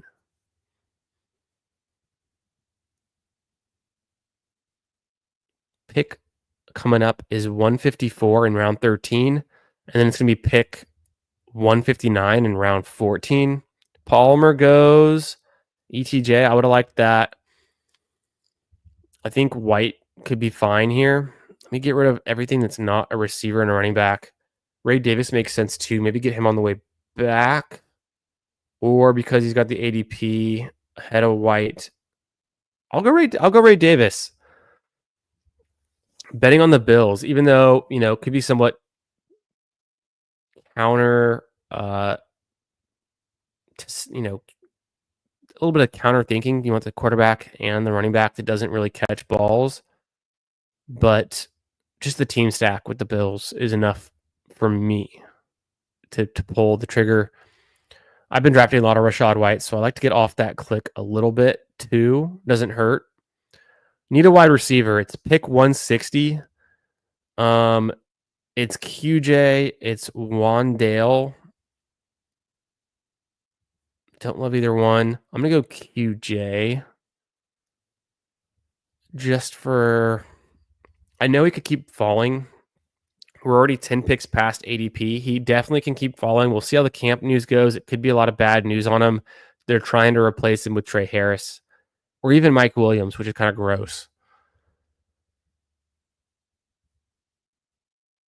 There's worse picks than Quentin Johnson. He seemed like a better pick in the pre-NFL draft contests. But as a wide receiver 5 in a otherwise pretty good room, I think it works. It works for now. I'm going to unqueue Wandale. Keep it on the running backs and receivers. Jump back to the board. It's going by quick in this 22nd room. Got a lot of the bros in this one. We're keeping it moving. As long as Al doesn't pass out from his Coronas and tequila shots, this room's going to keep going pretty fast.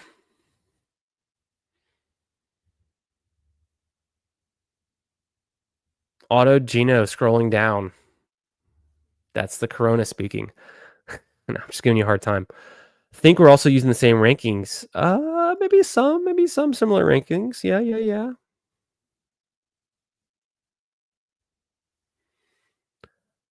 Took the Gino from right out of Hartman's mouth.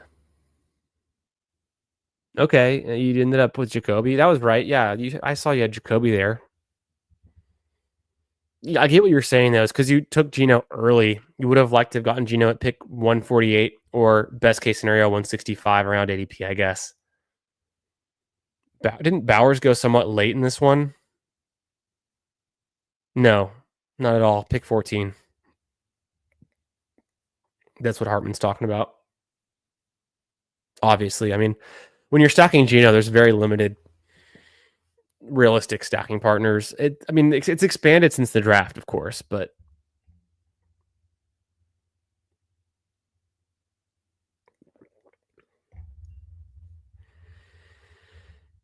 yeah, this one's going to wrap up quickly. We're getting to the end. It's time to make decisions. For me, running backs, wide receivers, Tolbert and Wandale, I think are great picks in this range. Would have liked either one of those guys. Dowdle's not bad. I will say the thing about taking all that draft capital early on tight end, now everyone else is taking these late tight ends. I'm done. I can scoop potentially falling value at the wideout and running back positions. I mean, Leggett sucks. I'm glad I didn't have to get him there. I do want to take a little bit of Alec Pierce, I think, even though I have him ranked pretty low. Pretty low.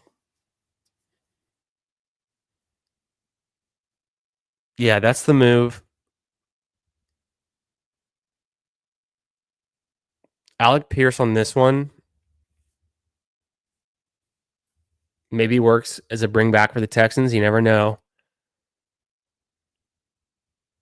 Also, a little, right at ADP, not a reach, not a faller, but wide receiver 6. This build's going to be a 2-6-8-3. If that makes sense, I think it does. No, we have 3 picks left. A 2-6-7-3, which means get my last wideout. And are there anyone on the Bills that I would want? It was Palmer was the last pick, so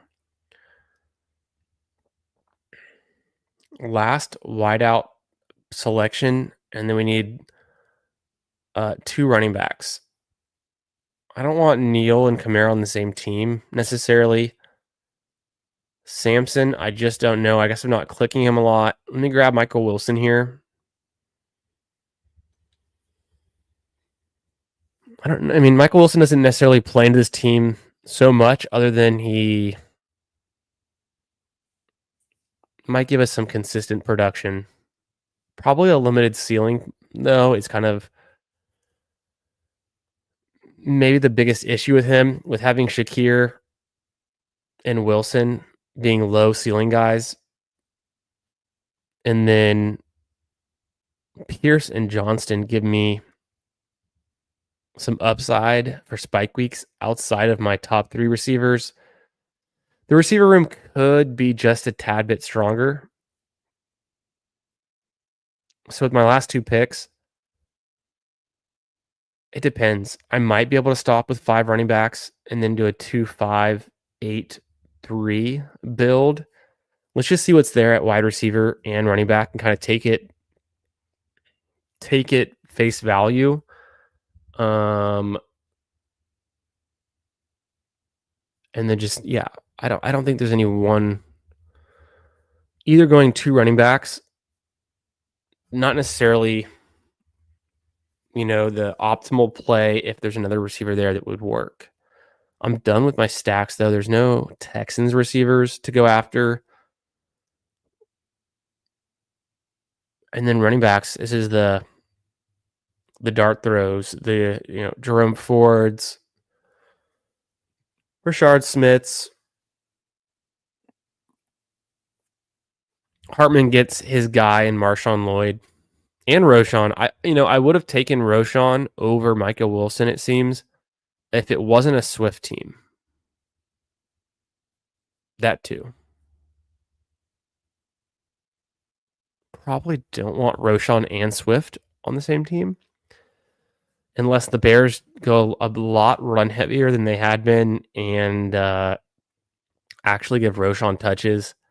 I think what you're betting on with Roschon is he carves out a stronger role and then a true split backfield with Swift, if I had to guess. Hartman says Estime, although Hartman is in this draft, you would like that. You would like it if I took Estime. No, I know you kind of like Estime though. No, I totally get it. I don't think I will. I don't think I will. Not really big on Estime. Not so impressed with what he did last season. I think they completely replaced him with Harvey to an extent, right? Hunter's a fun click. Shipley's not bad. Woody Marks is there.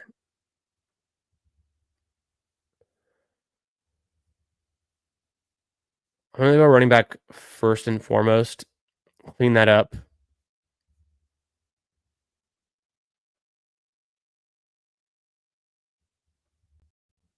Just grab Marks. Let me grab Marks here. Who knows? Last draft I said he wasn't good. This draft I'm taking him. Gives me one more Texan. I like that. I couldn't take Schultz, and there's no more receivers to go with, so it just kind of fits nicely. But you never want to force a pick like that. I guess it's around 17, 18 turn. Doesn't matter so much. But you don't want to ever force a pick just to fit a team stack. You kind of want to take the best available. At the same time, there's not much better available. I could easily go. There's Monangai.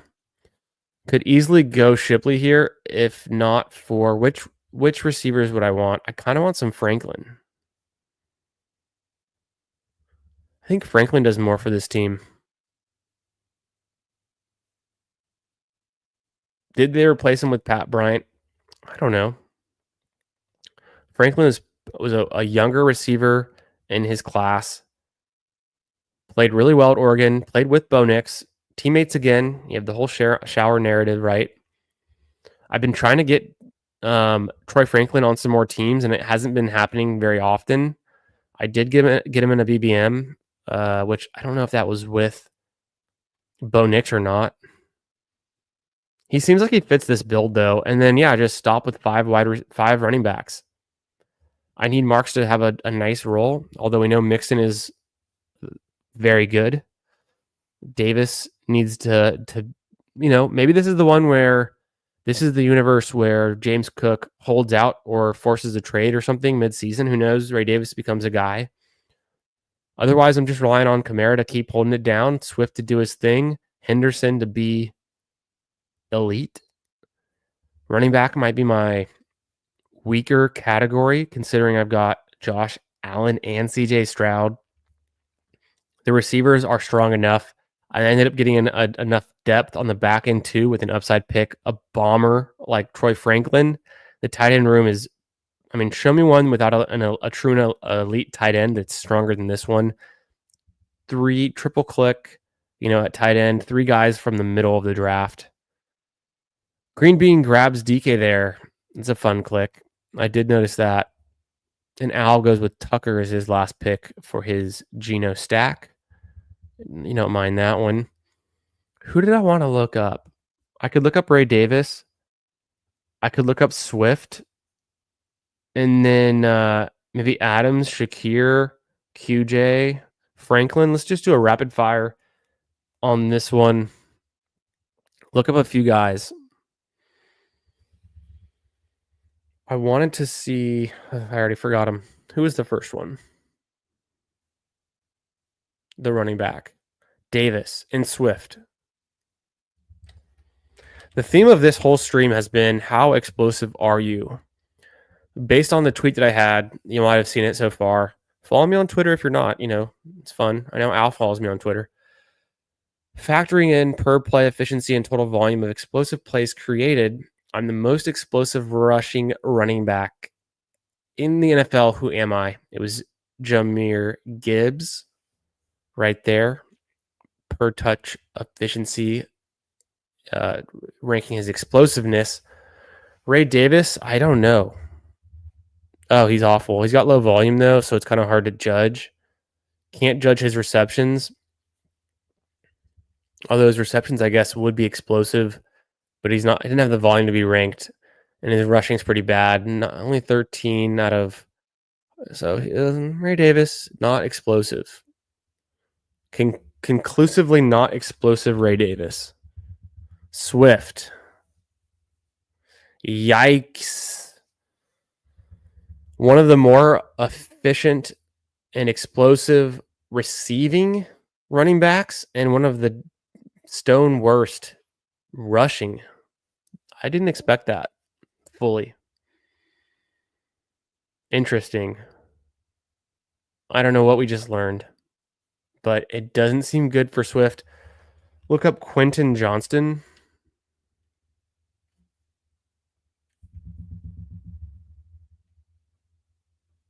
Yeah, tight room goes hard.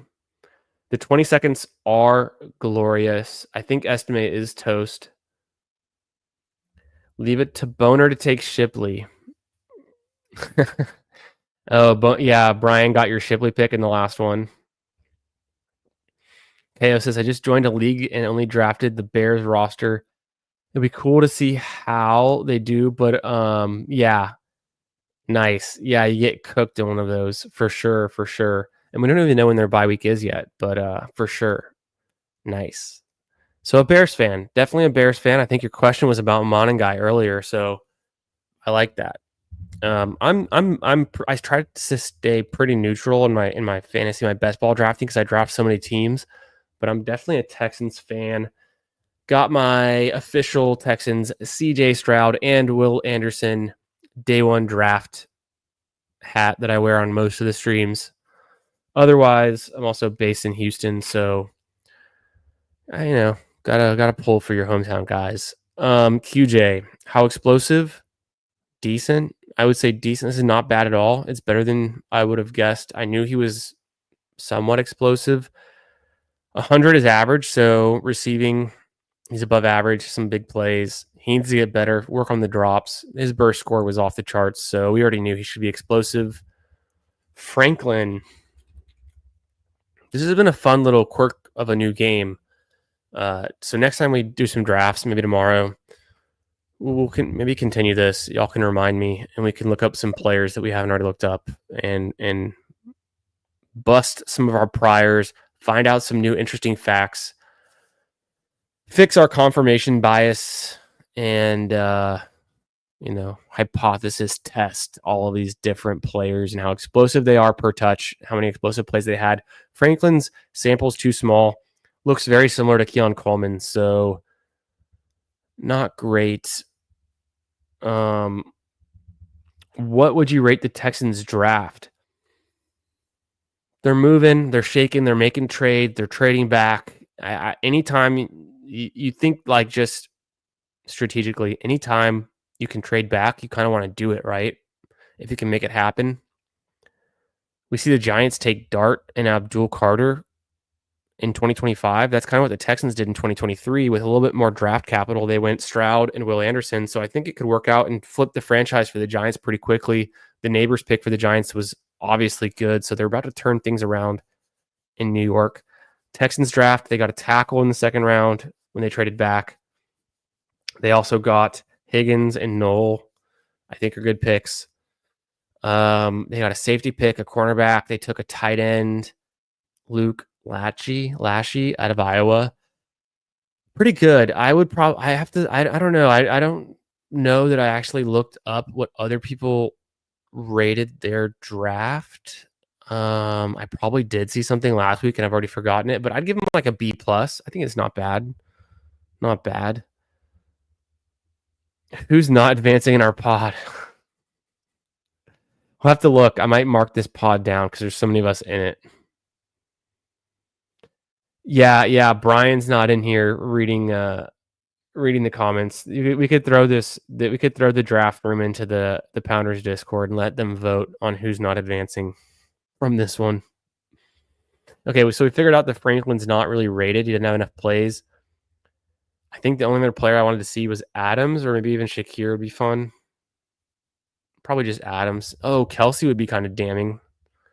We'll wrap this one up. Let's look at Adams, maybe Kelsey and Shakir. Come on, Devontae Adams. You guys already know the answer, right? Explosive, off the charts. Yeah. He's way above average. Tops, even with the bad quarterback play.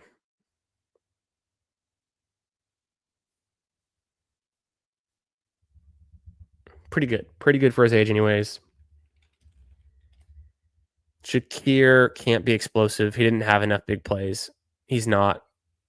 He's pretty bad. below average. Not a true wide receiver one. No way. Maybe got to look up Kincaid just to do some soul searching on who could be the top option there. He just doesn't have the volume and he's below average. Can't believe the Bills didn't draft a wide receiver. I was almost banking on them to draft a wide receiver. I was slightly fading a lot of the Bills pass catchers pre-draft. Now they didn't draft anyone. I'm taking a bunch of them because someone's got to catch a ball from Josh Allen. It's not going to be Ray Davis either. What's going on? What else did we want to? It was Kelce, right? So Travis Kelce, is he explosive? He probably was at one time, but I don't know if he is anymore. He still is. Don't let anyone tell you different. Travis Kelce is still one of the most explosive tight ends in the league, not only across the volume of all of his touches along the season, but per touch. And we should know that because I don't know, why should we know that? He didn't have like the biggest like the yards per reception last year. The air yards have come down. Not terrible though. Didn't have a lot of receiving touchdowns. It's kind of crazy. So I don't know how that's looking so good for him. The tight end they must all kind of suck. And then that was it, I think. Michael Wilson just because he can't be that explosive, right? Michael Wilson, I would think if anything it'd be based on his efficiency, but no, he's not explosive at all. He's terrible. Probably a bad click. Probably better off just going with James Conner and McBride and Marvin Harrison. Marvin Harrison had a sick week 2 where he went off for 2 touchdowns. We got to think that factors into him being explosive, but he's just a bit above average. Not bad. Could be better. Could have done more. Could have had more receptions. Is it the quarterback's fault? Who knows? Let's keep this on a roll. These are fun. Who was the other one that we just said? Oh, Connor. I want to look up Connor. James Conner. He's got to be, right? He's I think I'd already looked this one up. Very explosive. Tons of explosive plays. Kills it in the running game. Actually, a little bit worse off in the passing game, but that was the comment earlier. He's good enough, and it's not like Trey Benson's going to do anything. Not like Trey Benson's going to do much in the passing game, that is. I know, but he's not getting the volume to justify it either. He's got to get the volume. What happened to Frank Gore Jr.? Yeah, that was this draft, wasn't it? Or was that last year? That Frank Gore Jr. Wasn't that last year? He went to the Bills. He was undrafted. That was last year. Southern Miss, no draft capital. Not fast, not bursty, not strong, not athletic. Never touched the ball. You know, can't all be Frank Gore. Not even Frank Gore's son. Frank Gore, historic fantasy asset in his day. His agility, he's just fast enough. He's a bowling ball. You know, it's been a while. I mean, I can't believe he played all the way into 2020. It's pretty crazy looking at the stats. When I started playing fantasy back in 2007, Frank Gore was on my first fantasy team. Slight disappointment, you can tell, coming off of the 2006 year. But pretty good for a number of years. Was able to hold on for a while there. They don't have the metrics for him. It's too recent, but that's a fun one. Kelce still being explosive is kind of shocking. I know, Hartman, we might have to adjust our priors a little bit, guys. That's why we're doing this exercise of how explosive am I? How efficient am I? How good would I be for best ball? I think this is an interesting new little segment. We went a bit overboard on it today, I'll admit. But in the future, we'll whip this out every once in a while on the draft streamed in the stream. And then next time we have some guests on, it'll be fun to play with them too. Are you explosive? And then Is Kelsey explosive? Almost everyone would say no because they're tired of his bullshit and his shitty commercials and his podcast and his super famous billionaire girlfriend. But I mean, he's a good guy. He's pretty damn good for fantasy. So we got to keep drafting Kelsey. I think that's it, boys. I mean, there's 20 of us in here right now. It's almost 2 a.m., but I'm very impressed. Thanks for drafting with us tonight. That last one was real fun. Honestly, I'm just too tired to review the teams. But if you want to throw your team in the Discord, I'll catch up with it, and we can comment on it and continue the conversations there. And obviously, in the Pound Discord is where you can find me chilling pretty often. Currently drafting sometimes, holding it down in the golf segment.